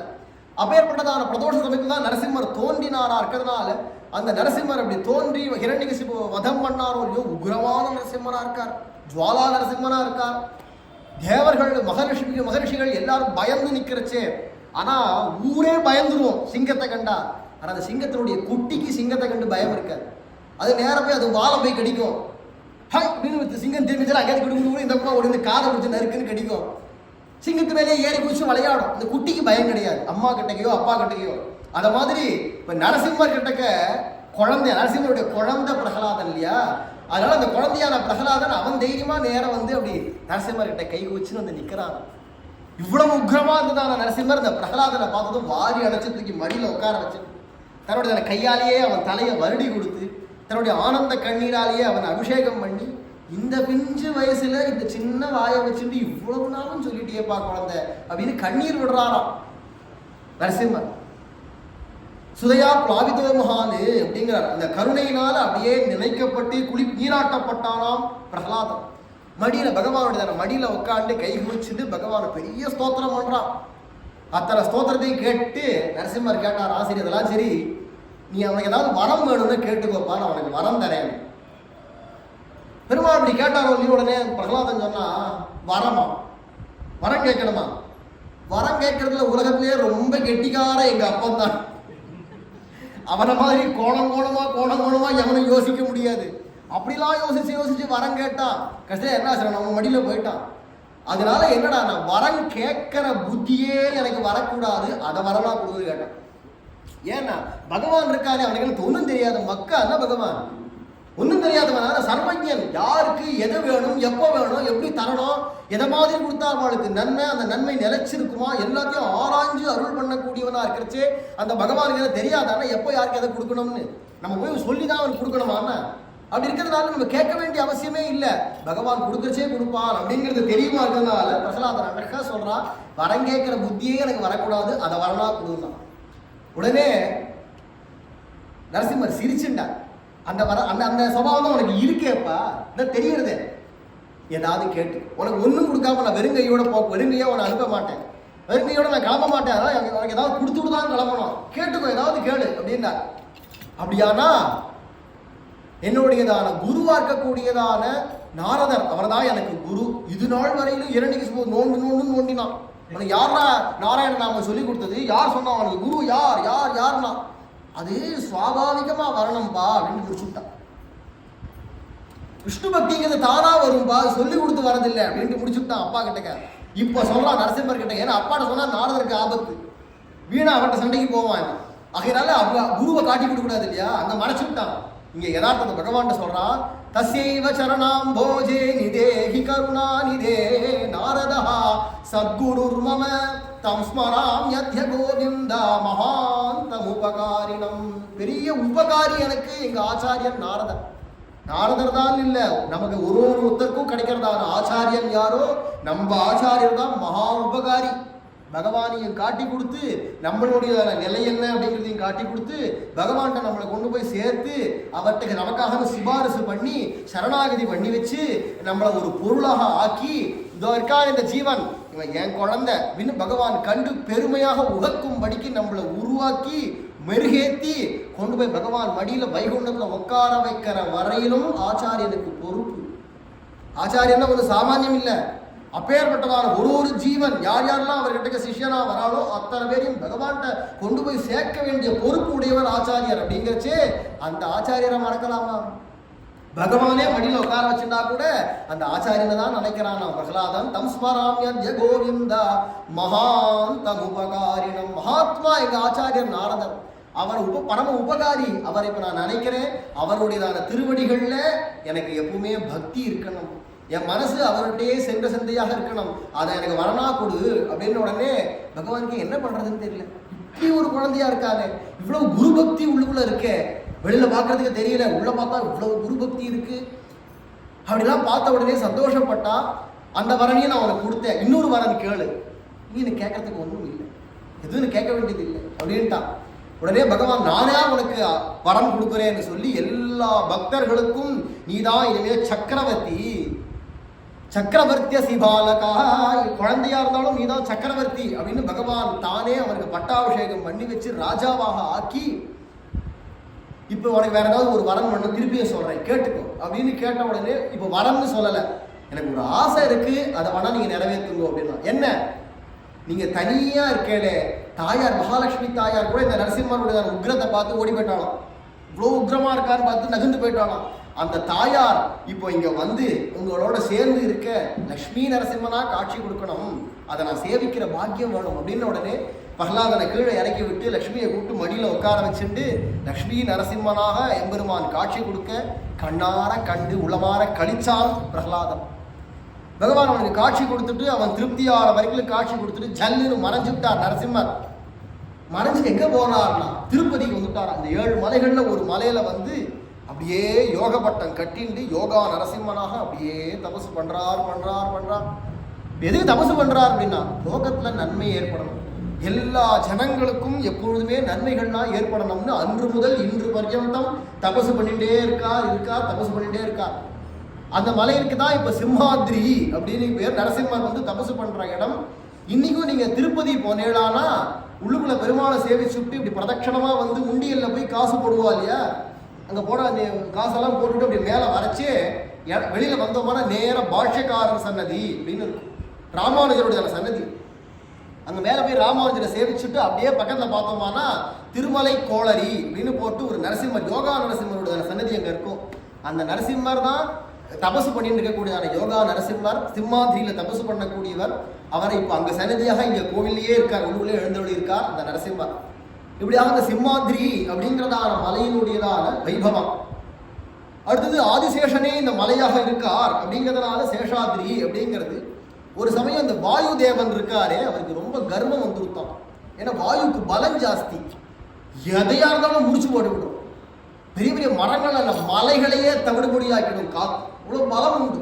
அந்த பலத்தினால ஒரு கர்வம் ஏற்பட்டு எங்கெங்கயோ போய் அங்கே போய் இங்கே போய் நேராக பார்க்கடலுக்கு போய் என்ன மாதிரி ஒரு பலசாலி உண்டா அப்படின்னு அங்கே போய் கொக்கரிச்சாராம். உடனே அங்கே பார்த்தார் ஆதிசேஷன் பார்த்தார், ஓய் யார் நீ இங்கே வந்து என்னது கத்துற, என்ன மாதிரி பலசாலி உண்டா, இது பெருமாளுடைய இடம், கப்சிப்பில் கிளம்பி வேலையை பார்த்துருக்கோம் அப்படின்னார் ஆதிசேஷன். என்ன மாதிரி பலசாலி உண்டா, வந்து அந்த பலசாலியாக இருந்தாலும் நாராயணனோட நான் மோதரேன்னு வந்தான். சில சமயங்களில் யாருக்கா இருந்தாலும் எப்பேற்பட்டவராக இருந்தாலும் அடி சறுக்கும் இல்லையா. கர்வம் அப்படிங்கிறது வந்துடுத்து பலத்தினால. வாயுதேவன் ரொம்ப நல்லவர் தான், இருந்தாலும் கர்வம் வந்துடுத்து. உடனே ஆதிசேஷன் சொன்னார், இந்த பேர் வீணா சண்டைக்கு வராத, பகவான்லாம் வர வேண்டாம், அவருடைய அடியவனாக இருக்கிற என் முன்னாடியே உன்னால் நிற்க முடியாது, எதுக்கு வீணா வம்புக்கு வர, பெசாம போ அப்படின்னார். இல்லை இல்லை அப்படியா, உனக்கு அவ்வளோ பலம் இருக்குன்னு உனக்கு நினைப்பா, வா பார்ப்போம், உனக்கு எனக்கு போட்டி, யார் ஜெயிக்கிறான்னு பார்ப்போம். பலம் எதுக்கு வா வீணா, இல்லை விடமாட்டேன் எனக்கு வா அப்படின்னா. சரி, இவருடைய கர்வத்துக்கு கொஞ்சம் அப்படி உண்மை என்னன்றதுக்கு நிலையை காட்டணும் அப்படின்னு நினைச்சிருந்தார் ஆதிசேஷன். சரி வா பார்ப்போம், உனக்கு பலம் இருக்கா எனக்கு பலம் இருக்கான்னு பார்ப்போம். நான் ஒரு மலையை இறுக்கி பிடிச்சிக்கிறேன், உன்னால முடிஞ்ச அளவுக்கு நீ வேகத்தில் காத்த வீசு. ஓம் பலம் பெருசா என் பலம் பெருசா? ஓம் பலம் பெருசுன்னா மலை பறந்துடணும், என்னோட சேர்த்து மலையை தூக்கிட்டு போயிடணும், அப்போ உனக்கு பலம் பெருசுன்னு அர்த்தம். இல்லை எனக்கு பலம் பெருசா இருந்தாலும் மலையே அசையாது, நானும் அசைய மாட்டேன், நீ அடிச்சு காற்று அடிச்சுட்டே இருக்க வேண்டியதான், பலம் யாருக்குன்னு பார்த்துருவோம் அப்படின்னு சொல்லி. இப்போ திருப்பதி மலைன்னு சொல்கிறோமே, அந்த 7 மலைகள் அங்கே தானே இருக்குது பூமியில். அந்த மலைகள் 7 மலையை நல்லா அப்படி சுற்றிண்டு அப்படியே உடம்ப நேரங்க படுக்க வச்சுட்டா பூமியில், இழுக்கி பிடிச்சி விட்டார் மலையை. ஆரம்பி அப்படின்னார். புயல் காற்று அடிக்க எல்லா வஸ்துக்கள்லாம் பறக்கிறது. காத்தினுடையதான வேகம் ஆயிரக்கணக்கான கிலோமீட்டர் ஸ்பீடு, 50,000 கிலோமீட்டர், 1,00,000 கிலோமீட்டர்னு போயிட்டு இருக்கு ஸ்பீடு, நினைச்சு பார்க்க முடியாத வேகம். மலைகள்லாம் பறக்கிறது, அப்படியே மிச்ச மலைகள்லாம் பறந்துட்டு ஓடுறது. அவ்வளவு பயங்கரமான காத்து வீசி வீசி வீசி இந்த ஆதிசேஷன் பிடிச்சி வச்சுட்ட மலை நகரவே துளி கூட, அதில் ஒரு சின்ன பொடி கல் கூட கீழே விழலையா. அது இந்த 7 மலையிலேருந்து ஒரு பொடி கல் கூட கீழே விழலையா காத்து வேறு. கடைசியில் பார்த்து மூஞ்சி போயிட்டார் வாயுதேவர். உடனே வந்தார், உணர்ந்தார், பேர்பட்டவர். அப்பதான் அந்த கர்ப்பம் கொஞ்சம் இப்படி அடங்கவே தான் ஞானம் தெரிஞ்சது. ஐயோ ஆதிசேஷன்கிட்ட போய் பகவான்கிட்டையும் போய், பகவத் சுரூபம் ஆதிசேஷனே, அவர்கிட்ட போய் அபச்சாரப்பட்டு விட்டோமே அப்படின்னு நினைச்சிட்டு உணர்ந்து, என்னை விட பலசாலி நீர் தான் ஒத்துக்கிறேன், நான் மன்னிப்பு கேட்டுக்கிறேன், உங்ககிட்ட அபச்சாரப்பட்டு விட்டேன் அப்படின்னு வந்து காலில் விழுந்து மன்னிப்பு கேட்க, உடனே கர்வங்கிறது அழிச்சு விடும்பா, நிலையை குறைச்சி விடும், கர்வப்படாது, இவர் உண்மையாக பலசாலி தான், இருந்தாலும் கர்வப்படாது, உண்மை விட பலசாலிகள்லாம் உலகத்தில் நிறைய பேர் இருக்கா, ஆகையினால அதை அந்த மனசில் வச்சுக்கும் அப்படின்னு சொல்லிவிட்டு ஆதிசேஷன் அங்கேயே அப்படியே சமைச்சு விட்டாராம். அதான் இப்போ சேஷாதிரின்னு சொல்கிறது. ஆதிசேஷனால் பிடிக்கப்பட்டு நிலைநிறுக்கப்பட்டதுனாலையும் ஆதிசேஷனே மலையாக தொடர் மலையாக இருக்கிறதுனால அந்த இடத்துக்கு சேஷாதிரி அப்படின்னு பெயர். இதுக்கு அப்புறமா அந்த வாயு தேவனுக்கு மனசில் ரொம்ப வருத்தம் வந்துவிட்டான். என்ன வருத்தம்னா, பகவான் இடத்துல போய் நம்ம அபச்சாரப்பட்டு விட்டோமே, ஆதிசேஷன் இடத்துலையும் நாராயணன் போய், நாராயணன் எனக்கு நிகராபாரா பலத்துலன்னு போய் பேசலாமா அப்படி, ஆதிசேஷனோட போய் பல பரீட்சை பண்ணுறேன்னு போய் அவரோட காத்தடிக்கிறேன்னு போய் இதெல்லாம் பண்ணோமே, இப்படி பண்ணிவிட்டோமேன்னு ரொம்ப மனசு வருத்தப்பட்டு அப்புறமா அவருக்கே தோணித்தான், இதுக்கு நம்ம ஒரு பிராயசித்தம் தேடிக்கணும். என்ன தேடிக்கிறதுனா, இந்த மலையில எந்த மலையை ஆதிசேஷன் பிடிச்சிட்டாரோ இந்த மலையிலேயே நம்ம பிறந்து இந்த ஆதிசேஷனுக்கும் அந்த நாராயணனுக்குமாக வாழ்க்கை பூரா கைங்கரியம் பண்ணி இந்த அபச்சாரத்துக்கு ஒரு பிராயசித்தம் தேடிக்கணும் அப்படின்னு நினைச்சுதான் லோகத்துல ஹனுமானாக தோன்றி, ராமர் தான் பரவாசுதேவனாகிய நாராயணன், சங்கர்ஷணனாகிய அந்த ஆதிசேஷன் தான் இங்கே லக்ஷ்மணனாக வந்து அவதாரம் பண்ண, தன்னால எவ்வளவு கைங்கரியங்கள் பண்ண முடியுமோ ஆசையா கைங்கரியம் பண்ணின்னு இருக்கார், இன்னமும் பண்ண போறார். இன்னைக்கும் ஹனுமார் உயிரோட தான் இருக்கார், போயிடல, சிரஞ்சீவி. இன்னைக்கும் இமயமலையினுடையதான பல மலைகளுக்கு நடுவில் கந்தமாதனம்னு ஒரு மலை இருக்கு, அங்கதான் எழுந்தருளி இருக்கார் ஹனுமார். இப்படியாக அந்த சேஷனால பிடிக்கப்பட்டதுனால இந்த மலைக்கு சேஷாத்ரி, ஆதிசேஷனே இங்க மலையா இருக்கிறதுனால இதுக்கு சேஷாத்ரி அப்படிங்கிறதான திருநாமம் சேஷாத்ரிக்கு ஏற்பட்டது. அதுக்கு அடுத்து இன்னொரு மலை, இப்போ அந்த காளி கோபுரம் அப்படிங்கிற இடம் இருக்கு, நல்ல காத்து வீசுற இடம், அந்த கோபுரம் இருக்கிறதான மலை, அதுக்கு பேர் ரிஷபாத்ரி அப்படின்னு பெயர். அந்த விஷபாத்ரி அப்படிங்கிறதான மலையில விஷபாசுரன் அப்படிங்கிறதான ஒரு அசுரன் இருந்தான்.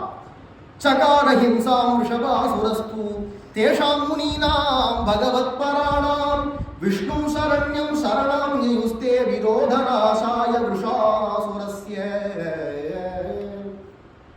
எல்லாம் பகவத் சாநித்தியமான மலை. பகவான் வந்து சூக்ஷ்மமா இங்கேயே இருந்துட்டு இந்த மலைகள்ல உலாவின் இருக்கார் அப்படிங்கிறதுனால பல முனிவர்கள் ரிஷிகள் எல்லாரும் வந்து இங்க குடியேறிவிட்டா இந்த குகைகள்ல வாழ்ந்துட்டு தபசு பண்றதும் ஜபம் பண்றதும் இப்படியே இருந்துட்டு இருக்கும்பொழுது இந்த விஷபாசுரன் அப்படிங்கிறவன் இங்க இருக்கக்கூடியதான முனிவர்கள் எல்லாரையும் பச்சையா அவ தபசு பண்றச்சவே அடிச்சு அப்படியே சாப்பிடுவான். மாம்சத்தை சாப்பிட்டு எலும்ப பூன்னு துப்பி விடுவான். இப்படி பலவிதமான ரிஷிகளை துன்புறுத்திட்டு இருக்கான் அப்படிங்கிறத பார்த்ததும் ரிஷிகள்லாம் நிம்மதியா பகவானை குறித்து தபசு பண்ண முடியலையே என்று பகவான்கிட்ட மனசால வேண்டின்றார்கள். உடனே பகவானே என்ன பண்ணான், இப்போ நேரடியா ஒரு ரூபமாக வரல, பகவான் சூக்ஷ்மமாக தான் மறைமுகமாக தான் இருந்துட்டு இருக்கார். ஆகினால தானே ஒரு வேடுவனை போல ரூபத்தை எடுத்துட்டான். ஒரு குதிரையில ஏறி கையில வில்லு அம்புமாக ஜில் ஜில் ஜில் நல்ல வாட்ட சாட்டமான ரூபம், கருப்பான ரூபம், கனத்த காய்தாவா அந்த குதிரையில ஏறி ஜிலுக் ஜிலுக் ஜிலுன்னு வந்து அந்த விஷபாசுரன் ஒரு குகையில தான் இருப்பான். அந்த குகையுடையதான வாசல்ல வந்து தன்னுடைய கையில கூடதான வில்ல நான் கயிறு இருக்குமே அந்த கயிறு அப்படி தட்டினாரோ இல்லையோ அந்த வில்லுடையதான நான் கயிறுலேருந்து ஒரு ஒலி கிளம்பும், பயங்கரமான ஒலியா கிளம்பும். அதெல்லாம் அந்த இந்த காலத்து வில்லில் நீ அந்த மாதிரி வருமானு பார்க்கக்கூடாது. ஏன்னா தயார் பண்ண வேண்டிய முறைப்படி தயார் பண்ணா அந்த தட்ட வேண்டிய முறைப்படி தட்டினா அதில் சத்தம் வரும். நான் ஒலி அப்படின்னு பெயர்.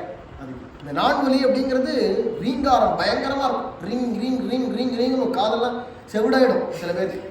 அப்பேற்பட்டதான நாதங்கள் கிளம்பும். அதுலேயே பலம். என்னுடையதான வில் நான் ஒலி பெருசா, உன்னுடைய நான் ஒலி பெருசா, அது யாருடையதான சப்தம் அதிகம், எந்த வில்லையும் சப்தம் அதிகமாக வருதோ அவ பலசாலி பராக்கிரமசாலி அப்படிங்கிறத நிலைநாட்டுறதுக்கு வீரர்கள் பண்ணக்கூடியதான பல பரீட்சைகள் இதெல்லாம் உண்டு. யுத்த முறைகள் இதெல்லாம் யுத்தம் ஆரம்பிக்கிறது முன்னாடி நான் ஒலி எழுப்பிவிட்டு சங்கு ஊதிவிட்டு வேரிகைகள்லாம் கொட்டி கத்துவா, பெருசு பெருசா கத்துவா, ஊரு கத்துவா, சண்டை போடுறச்சவே கத்துவா. அதெல்லாம் அது ஒரு பிரக்கிரியை. இப்போ சண்டை போடுறவங்களுடைய விதமே வேற, அந்த காலத்தில் சண்டை போடுறவங்களுடைய விதமே வேற. இப்போல்லாம் எல்லாம் கன்னோட படுத்து கப் சிப்புன்னு டப்ப டப்ப டப்ப டப்ப டப்பன்னு சுட்டுட்டே போயிட்டு இருக்கிறதா இப்போ சண்டை. வரையில் பாம்பு தூக்கி டமால் டமால் போட வேண்டியது, அவ்வளோதான் இப்போ தெரியும். அந்த காலத்தில் நேரம் மனுஷர்களுக்கு மனுஷன் நேரம் போய் சண்டை போடுறது அப்படிங்கிறது விதம் வேற. அதில் அவள் கத்துவாளாம், சிங்கம் மாதிரி முழங்கிறது, கர்ஜனை பண்ணுறது, இதெல்லாம் பண்ணுவா. அதெல்லாம் யுத்த முறைகள். அதை மாதிரி இருக்கிறதுனால முதல்ல அந்த நான் கயிறு அப்படி தட்டினாரோ இல்லையோ அந்த ரீங்கார சப்தம் அவனால் உள்ளே இருக்க முடியலையா. நம்ம இருக்கிற இடத்துல வந்து எவன்டா வருவான் வில் ஒளியை கொடுக்கறது அப்படின்னு பார்த்து அங்கேருந்து உள்ளது கிளம்பிட்டான். அதனால் இல்லை இருக்க முடியல. நேரம் வெளில ஒரு காளமாடு வடிவத்தில் வெளில வந்தான்.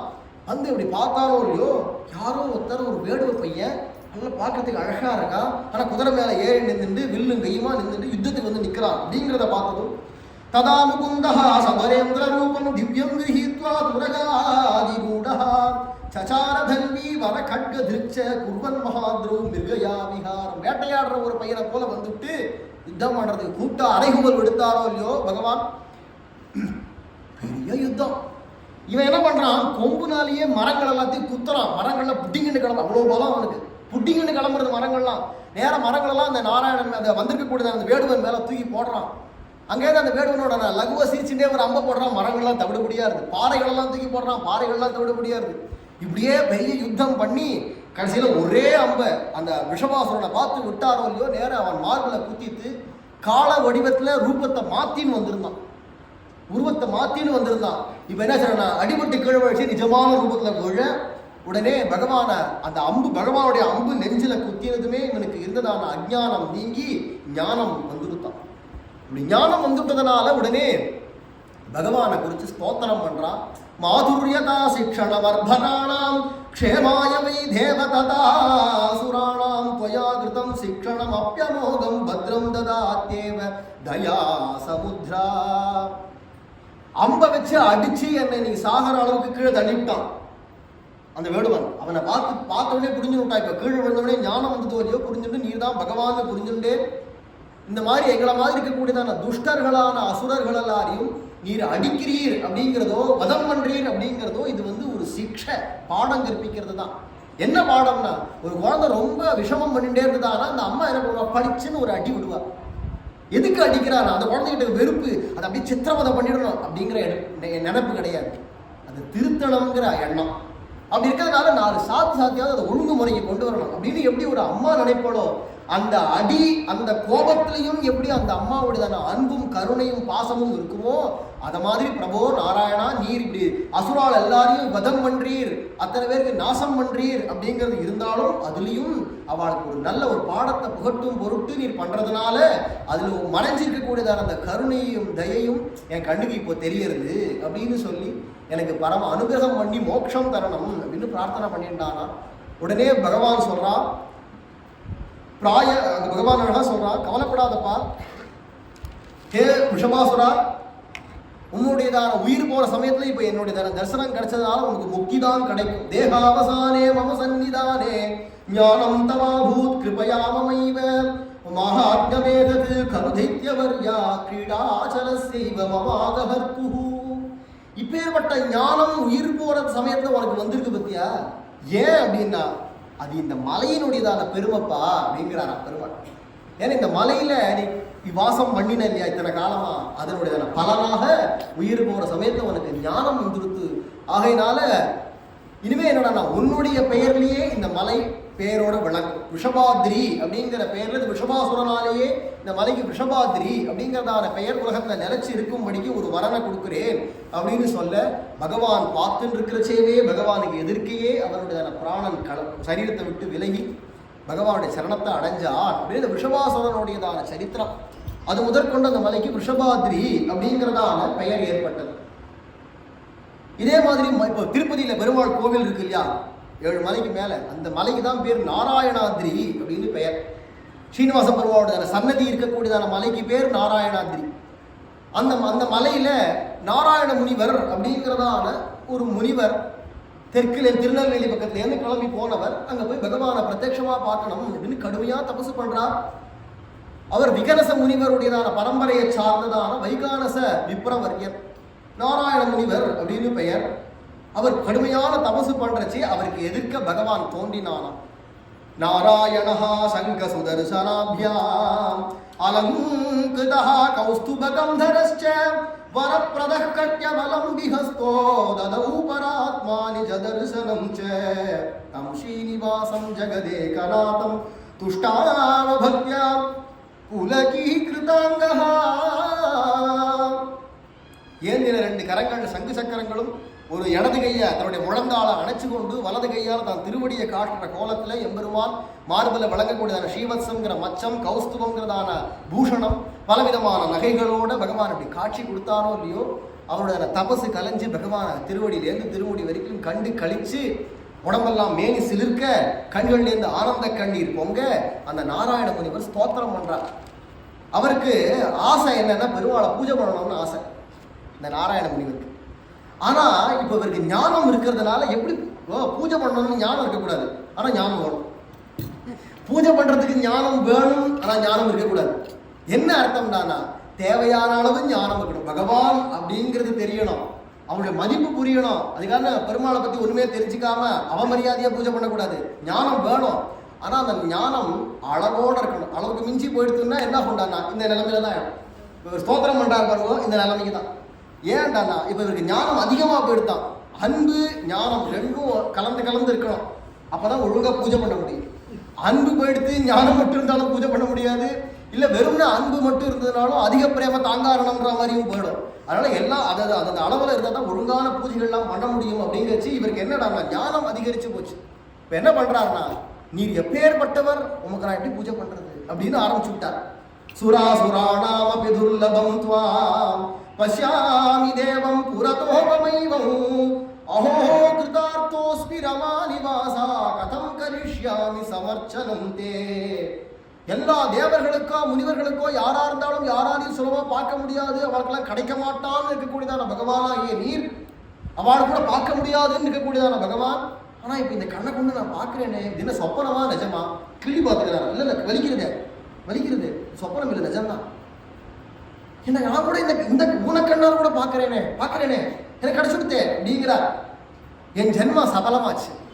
ஆனா உண்மை நான் எப்படி பூஜை பண்றது? இப்பேற்பட்ட வஸ்துவை நான் எப்படி பூஜை பண்றது?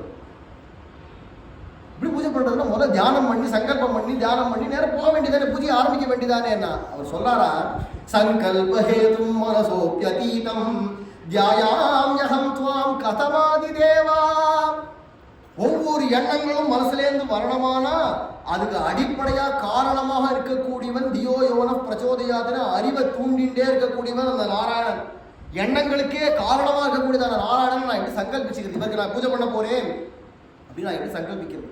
சங்கல்பத்துக்கே அப்பாற்பட்டவன் அவன். சர்வத்ர சம்வியாப்த மஜம் ச விஷ்ணும் ஆவாஹயிஷ்யாமி கதம் குசித்வா.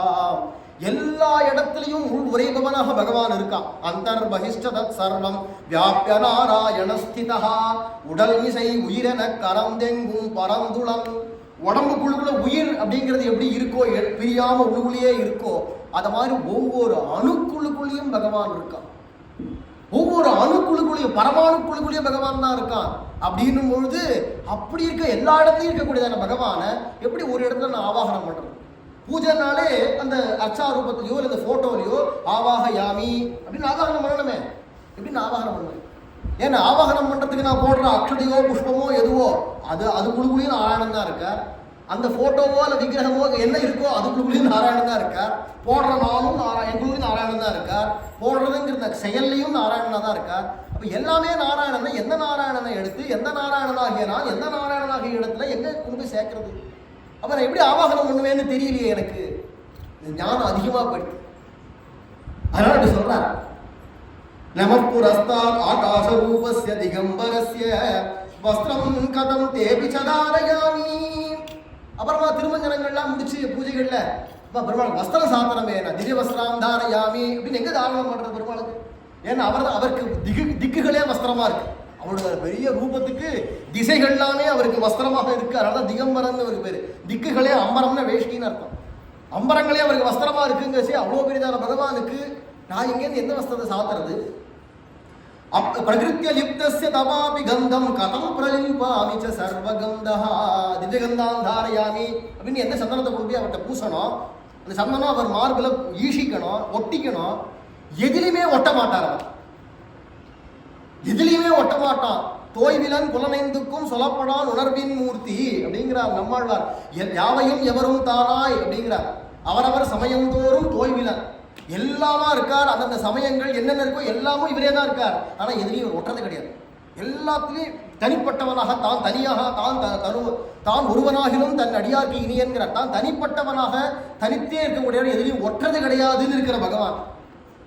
எதிலுமே நீ ஒட்ட மாட்டீர, எந்த சந்தனத்துக்கு நான் ஒட்ட வைக்கிறது? இந்த ஒட்டவே ஒட்டாது. எப்படி நான் ஒட்ட வைக்க முடியும்? ஸ்வயம் பிரகாசஸ்ய தவாபி தீபம் பிரதர்சயிஷ்யாமி கதம் முகுந்தா. உலகமே பிரகாசமா இருக்கிறதுக்கு காரணம் இவரால் தான். ஜெகத் பிரகாசம் அப்படின்னு இவர் தான் ஜெகத் பிரகாசனா இருக்கக்கூடியவர். அப்படி எல்லா பிரகாசங்களுக்கும் காரணமா இருக்கக்கூடியதான உமக்கு எந்த தீபத்தை, பிரகாசமான தீபத்தை நான் காட்டுறது?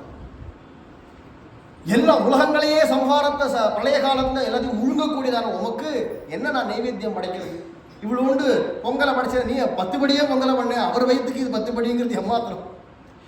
உலகத்தை சாப்பிடுறவர் அண்டரண்ட பகிரண்டத்து ஒருமா நிலம் எழுமால் வரை முற்று உண்ட கண்டங்கண்டி. உலகங்கள் எல்லாத்தையும் பழைய காலத்தை முழுங்குறவன் அவன். அவனோட வயிற்றுக்கு இவ்வளவு படிசாத எங்க போறது? எந்த மூலைக்கு போகும்? அப்புறம் என்னத்தை உனக்கு நைவேத்தியம்னு பண்றது? இத்தனையும் சாப்பிடுறதா நமக்கு நான் என்னத்தை துணிவுண்டு வச்சுன்னு பண்றது?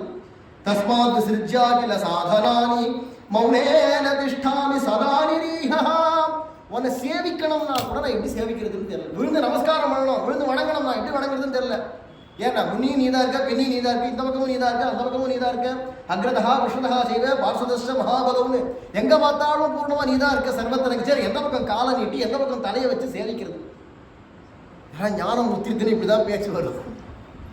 உடனே அவன் பகவான் என்ன பண்ணான்னா, இதெல்லாம் இருக்கலாம் நான் பூஜை பண்ண முடியல, பூஜை பண்ணணும்னு ஆசையா இருக்கு, ஆனா எப்படி பண்ணணும்னு எனக்கு தெரியல, நீயே பூஜை பண்ண வேண்டிய விதியை சொல்லிக் கொடு அப்படின்னு பகவான் சிரிச்சுட்டே சொன்னா, கவலைப்படாத, உன்னுடையதான மூலபுருஷனா இருக்கக்கூடியதான விகனச முனிவர் அவர் ஒரு ஆகமம் ஏற்படுத்தியிருக்கார், வைகானச ஆகமம்னு. அந்த முறைப்படி என்னை பூஜை பண்ணு அப்படின்னா இந்த சாஸ்திரத்தை எடுத்து கையில் அப்படி கொடுத்தாரோ இல்லையோ, இப்போ என்ன ஆச்சுன்னா எல்லாம் ஒரு நிதானத்துக்கு வந்துருது. பூஜை பண்றதுக்கு தேவையான பக்தி, அன்பு, பாசம், ஞானம், வைராகியம் எல்லாம் ஒரு நிலைக்கு வந்த உடனே இப்போ என்ன செய்யறா அந்த முறைப்படி அவரை பூஜை பண்ண அன்றிலிருந்து இன்று பர்யந்தம் திருவேங்கடத்தில் வைகானச ஆகமப்படி பூஜைகள் நடக்கிறது.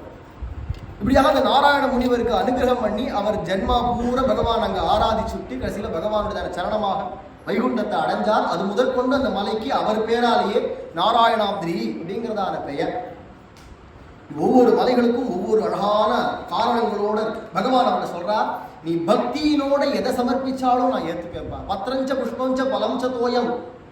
கீதையிலையும் கிருஷ்ணன் சொல்றான், பத்திரம் புஷ்பம் பலம் தோயம் யோமே பக்தியா பிரயச்சதி. அதேதான் என்ன ஸ்ரீனிவாசன் சொல்றார், நீ பக்தியோட கொடுத்தியானா ஒரு தளம் துளசி கொடுத்தா கூட நான் அன்போட அதை ஏற்றுப்பேன்ப்பா. பக்தி தான் எனக்கு முக்கியமே தவிர நீ என்னத்தை கொடுக்குற, என்ன பண்ற, நிறைய கிரியைகள்லாம் பண்ணி முத்திரைகள்லாம் காண்பிச்சு என்னென்ன பண்ணணுமோ அதை பண்ணி இதை பண்ணி இப்படி பண்ணி அப்படி அதெல்லாம் தேவையில்லை. அவ்வளோலாம் கஷ்டப்படாத. உள்ளன்போட ஒரு பொட்டு கண்ணீர் விட்டுண்டு இருந்தாப்பா அப்படின்னு 2 வாழைப்பழம் கொடுத்தா கூட போதும். அதை விட அகஸ்தியர் திராட்சை பழம், காஞ்ச திராட்சை தான் எடுத்து நைவேத்தியம் பண்ணுவாராம். அவர் நைவேத்தியம் அவ்வளோதான், 2 திராட்சை பழத்தை எடுத்து நைவேத்தியம் நிவேதையாமின்னு. நீ என்னத்தை கொடுக்குறேங்கிறது எனக்கு முக்கியம் இல்லை, உன்னுடைய மனசு என்ன அதான் எனக்கு முக்கியம். விதுர பத்தினி விதுரருடையதான மனைவி கஞ்சி கூழ் தான் கொடுத்தா. அங்க துரியோதனோட கங்காளமா பலவிதமான அறுசுவை உண்டியை தயார் பண்ணி வச்சிருக்கான். விருந்து உன்னுடையதான், நீ படைக்கக்கூடியதான விருந்து அப்பிரிய போஜனம், தூக்கி போடு 2 போயிட்டான். இவன் கொடுத்த கஞ்சி கூழ போய் உட்காந்து சாப்பிட்டான். ஜெகதீஸ்வரனாக பகவானா இருக்கிறதான கிருஷ்ணனுக்கு தேவையா கஞ்சி கூழ்? அது இலையில, வாழை இலையில போட்டிருக்கா, ஒரு தட்டு இல்லை, வெறும் இலை தான். இவருக்கு இலையில சாப்பிட்டு பழக்கம் இல்லை கிருஷ்ணனுக்கு. அது நான் அழகான தட்டில் இலைய போட்டு சாதிப்பா, ஒழுகினால தட்டில் போய் சேரும். இவர் என்ன வெறும் தரையில இலைய போட்டு விட்டா, இங்க தூக்கினா அங்க போடுறது, அங்க தூக்கினா இங்க போடுறது. கடைசியில் என்னடா நான் 4 கை எடுத்து விட்டான் நான் கிருஷ்ணன். 4 கையை எடுத்துட்டு 3 கையால இலைய தூக்கி 3 பக்கமா பேலன்ஸ் பண்ணிட்டு நடுவில் ஊஞ்சி சாப்பிட்றான். இப்படி பேலன்ஸ் பண்ணிட்டு தேவையா இருக்கு. அப்புறமா நான் 2 வாழைப்பழம் வாங்கி வச்சிருந்தாரா விதுரன். கிருஷ்ணன் ஆத்துவாசலோட போனா இப்படி கொடுக்கலான்னு அந்த வாழைப்பழத்தை இரு கிருஷ்ணா வாழைப்பழம் வாங்கி வச்சிருக்காரு அவர், நான் எடுத்துன்னு வரேன் அப்படின்ட்டு உள்ள அவசரமா போய் வாழைப்பழத்தை உரிச்சு தோலை தூக்கி இலையில போட்டுவிட்டு பழத்தை தூக்கி வெளில போட்டான். தோலை தூக்கி கிருஷ்ணனை கடிச்சு உட்காந்துருக்கான். என்ன தோலை போடுறீங்க அப்படின்னு கேட்கல. ஏன்னா அவளுடைய தான பக்தியில மயங்கி போய் என்ன கொடுத்தாலும் சாப்பிட்றேங்கிறான். அப்ப என்ன தெரியுதுனால நீ என்னத்தை கொடுக்குறேங்கிறது முக்கியம் இல்லை. தோலை கொடுத்தா கூட பகவான் அந்த ஹிருதயத்தை தான் பார்க்கறான், அன்பு தான் பார்க்கறான். அன்புக்கு ஏங்கக்கூடியதான தெய்வமே தவிர ஆடம்பரத்துக்கு ஏங்கக்கூடியவர் இல்லை. அவருக்கு ஆடம்பரமே பிடிக்காது, அன்பு இருந்தா போறோம். Simple and best, simple and sweet, அதுதான் முக்கியம் பகவான். அப்படி அந்த முனிவருக்கு அனுகிரகம் பண்ணி அவருடைய பூஜைகள்லாம் ஏற்றுண்டு இன்று வரையிலும் அந்த முறைப்படியே பூஜைகளை ஏற்றுக்கொண்டு எம்பெருமான் எழுந்தருளி இருக்கார். மற்றொரு சமயத்துல மாதவன் அப்படிங்கிறதான ஒரு பிராமண பையன், நல்ல இளமையான வயசு, கல்யாணமாய் இருக்கு, அனுகூலமான மனைவி எல்லாம் இருக்கு. இருந்தாலும் யாருக்கு எப்போ துஷ்ட சங்கம் வரும்னு சொல்ல முடியாது.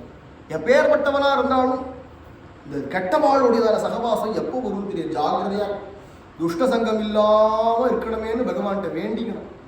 ஒரு நொடி பொழுதுதான் கெட்ட சங்கம் வந்துருச்சுன்னா மொத்தம் உருகொலைஞ்சு போயிடும். இந்த மாதவன்கிறதான பிராமணன் நல்ல பிராமணன் தான், வேதம்லாம் படிச்சு முறைப்படி எப்படி ஒரு பிராமணன் இருக்கணுமோ அதை மாதிரி தான் இருந்துன்னு இருந்தான். கல்யாணமும் ஆயிடுத்து, எல்லாம் இருக்கு, அழகா இருந்துச்சு. திடீர்னு காட்டுக்கு போனான். ஏதோ சமித்துகள்லாம் பறிக்கணும், தர்பையெல்லாம் அறுத்து வரணும், நம்ம போறோம்ட்டு போனான். போன இடத்துல அங்கே யாரோ ஒரு பொண்ணை பார்த்தானா, சண்டாள குலத்தை சேர்ந்ததான ஒரு கன்னியை பார்த்தான், பெண்ணை. அவளை பார்த்ததும் அவள்கிட்ட ஒரு மோகம் ஏற்பட்டது.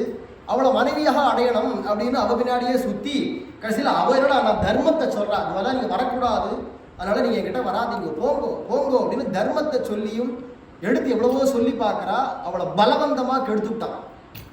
அவளை பார்த்ததும் என்னமோ தெரியல, அழகான மனைவி இருக்கா, இருந்தும் அங்கே ஏதோ ஒரு மோகம். அவன் பின்னாடியே சுற்றின்னு இருந்தான். அவன் இங்கே அங்கே இப்போ அவனை பாச்சா காமிச்சுட்டு நேரம் தப்பிச்சு வீட்டுக்கு ஓடி போயிட்டான். அவள் வீட்டில் போய் அவள் அப்பா கிட்ட போய் இந்த மாதிரி ஒரு ஐயர் சாமி வந்து எனக்கு எடுத்துக்கிட்டா அப்படின்னு தான் அவன் சும்மா இருப்பானா. அவள் அப்பா அவள் எல்லாரும் கோஷ்டியாக கிளம்பி வந்துவிட்டாளாம். சண்டாள கன்யா மனு சஞ்சரந்தம் சர்வே சதத் பந்து ஜனானி ஜக்னு புத்ராவச பிராண பயேன பாபி திரஸ்கிருதோ பந்து ஜனைஸ்வகைஷ்ச. அவள் அப்பா அவனுடைய உறவுக்காரா அவள் ஜாதியை மொத்தமாக படையோட திரண்டு வந்து குண்டாந்தடி எடுத்துன்னு வந்து போட்டு அடின்னு அடிச்சுட்டு, ஏண்டா ஐயர் சாமியாக இருந்துட்டு உனக்கு எங்கள் வீட்டு பொண்ணு கேட்குறதா போடா அப்படின்னு அடிச்சு விரட்டி விட்டா. இவன் அந்த பொண்ணோட சுற்றின்னு இருந்த போது அக்ரஹாரத்தை சில பேர் பார்த்துவிட்டா. ஆகையினால இங்கேயும் போச்சு அங்கேயும் போச்சு. இனிமேல் என்ன பண்ணுறதுன்னு தெரியல. அப்படி ஊராக போய் பிச்சை எடுத்து சாப்பிட்டுன்னு இருக்கான். தவறுதெல்லாம் முறைகெட்டு போய் பொண்ணோட சேர்ந்ததுனால இவருக்கு என்ன ஆச்சு, அந்த பாவத்தினால குஷ்டரோகம் வந்துருக்கு. கை காலெலாம் அழுகி சொட்டுறது, குஷ்டரோகியாக போயிட்டான். சச்சார லோகே விரணகிண்ண தேகா. விரணகிண்ண தேகம்ங்கிறது தான் குஷ்டரோகம் வந்த உடம்பு. அந்த வியாதி வந்துருத்து அவனுக்கு. இங்கே போய் அங்கே போய் இங்கே போயிட்டு இருந்துச்சு. திடீர்னு யாரோ சில பேர் இப்படி யாத்திரையா போகிறான். சில பேர் போகிறா அப்படி யாத்திரையா. நம்மளும் அவள் கூட போகணும்னா சாப்பாட்டுக்கு கஷ்டம் இல்லாமல் போகலாமே. ஒருத்தருமே பிச்சை கேட்க வேண்டியதாக இருக்குது, கஷ்டமாக இருக்குது, கிடைக்க மாட்டேங்கிறது. அவள் கூட போகலாமே அப்படின்னு நினச்சிட்டு அவள் கூடவே போனான். போகிற போக்கில் அவள் நேரம் இந்த திருப்பதி மலைக்கு வந்தாலும். எதுக்கு எங்கே யார் போகிறான்னு ஒன்றும் தெரியல. இவருடைய அந்த புண்ணியகா முன்னாடி வேதமெல்லாம் படித்து எல்லா புண்ணிய காரியங்களும் பண்ணா இல்லையா, அந்த புண்ணிய பலன் என்ன பண்ணுறதுனா தர்மம் தலைகாக்கும் தான் நேரம் திருப்பதி மலை கேஷன் வந்துருச்சு. போகிறவாளோட போறேன்னு போய் திருப்பதி மலையில் அவள் மலை ஏற இவனும் போக. அவள் எதுக்கு போகிறாளோ தெரியல. இவன் அவள் கூடயே போனான். நேரம் மலையில் போனதும் அப்படியே மலையில் ஏறி போகிறான். ஒரு இடத்துல போனதும் பார்த்தா திடீர்னு இவன் உடம்பெல்லாம் நெருப்பு பத்தின்னு இருக்கான். பிரவேச மாத்திரேன து தஸ்ய பாபம் ததாக வன்னிர் கிரி வைபவேன சுத்தோபவத் ரோக விமுக்த தேகா சத்பிராமணத்வம் கிருபயா முராரே. உடம்பெல்லாம் பத்திண்டு எரியுது. அந்த மலையில இருக்கக்கூடியதான ரிஷிகள் எல்லாரும் பார்த்துட்டு இருக்கா. நடக்க முடியாம கஷ்டப்பட்டு ஒருத்த குஷ்டரோகி ஏறி வந்துட்டு இருக்கான்னு பார்த்தா திடீர்னு உடம்பெல்லாம் பத்திண்டு எரியுது. கூட வந்தவங்களாம் கூட ஆஹாங்கிறா. என்ன பண்றதுன்னு தெரியல. அக்கம் பக்கத்தில் தண்ணீரும் இல்லை. சோதனையா பார்த்தா அக்கம் பக்கத்தில் தண்ணீரும் இல்லை. உடம்பு பத்தின்னு எரியுது. என்ன பண்றதுன்னு எல்லாரும் அப்படியே ஒரு கட்டுக்கடங்காம பத்தின்னு எரியுது நெருப்பு. பயந்து போயிட்டா எல்லாரும். அப்படியே போச்சு புசிக்கு போயிட போறான். என்ன போறதோ இன்னைக்கு என்னமோ இதை மாதிரி ஒரு காட்சியை பார்க்குற மாதிரி ஆயிடுதே அப்படின்னு எல்லாரும் வருத்தப்பட்டு தவிச்சுன்னு இருக்கிற சமயம் கொஞ்ச நாள் கழிச்சு பார்த்தா பெருசா எரிஞ்சுதான நெருப்பு அப்படியே சமனமாக. இப்போ என்னாச்சுனா அந்த அந்த வியாதியோடு இருந்ததான சரீரம், குஷ்டரோகம் வந்ததான அந்த உடம்பு மாறி அவன் முன்னாடி உண்மையாக தபஸ்வியா இருந்த பொழுது பிராமணனாக எப்படி அவனுடைய உடம்பு இருந்ததோ அதை மாதிரி ஆயிடுச்சு. அவனுடைய பாபம் தான் இவ்வளவு நாள் எரிஞ்சுது. அவன் பண்ணதான அத்தனை பாபங்களையும் பொசுக்கி பிடித்து சாம்பலா.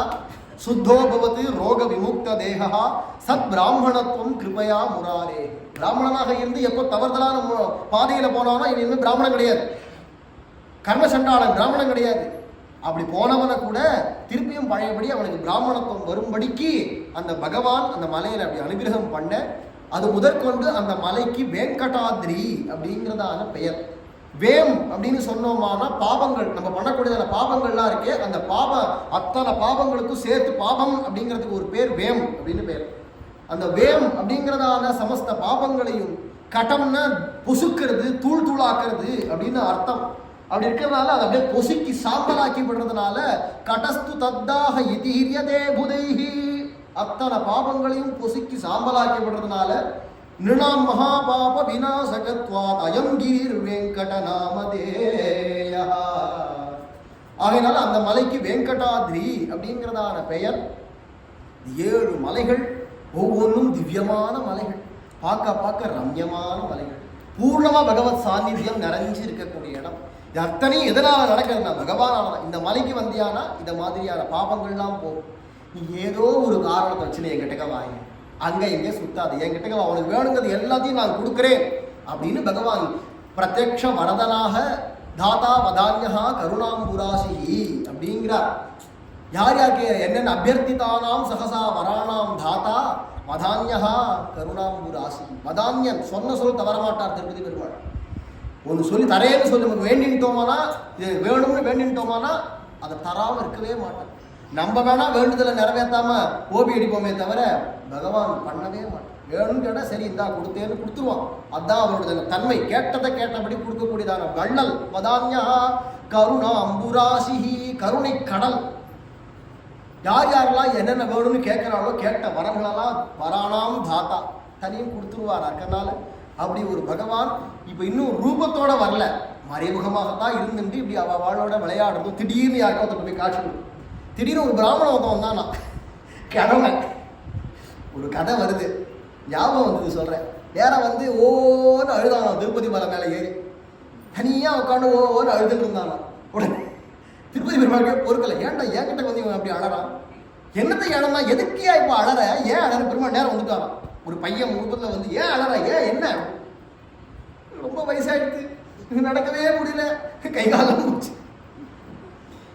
அதனால என்னவா எல்லாரும் ஒரு நாளைக்கு போய் தானே போகணும், எதுக்கே அதுக்கு போய் உட்காந்து அழற?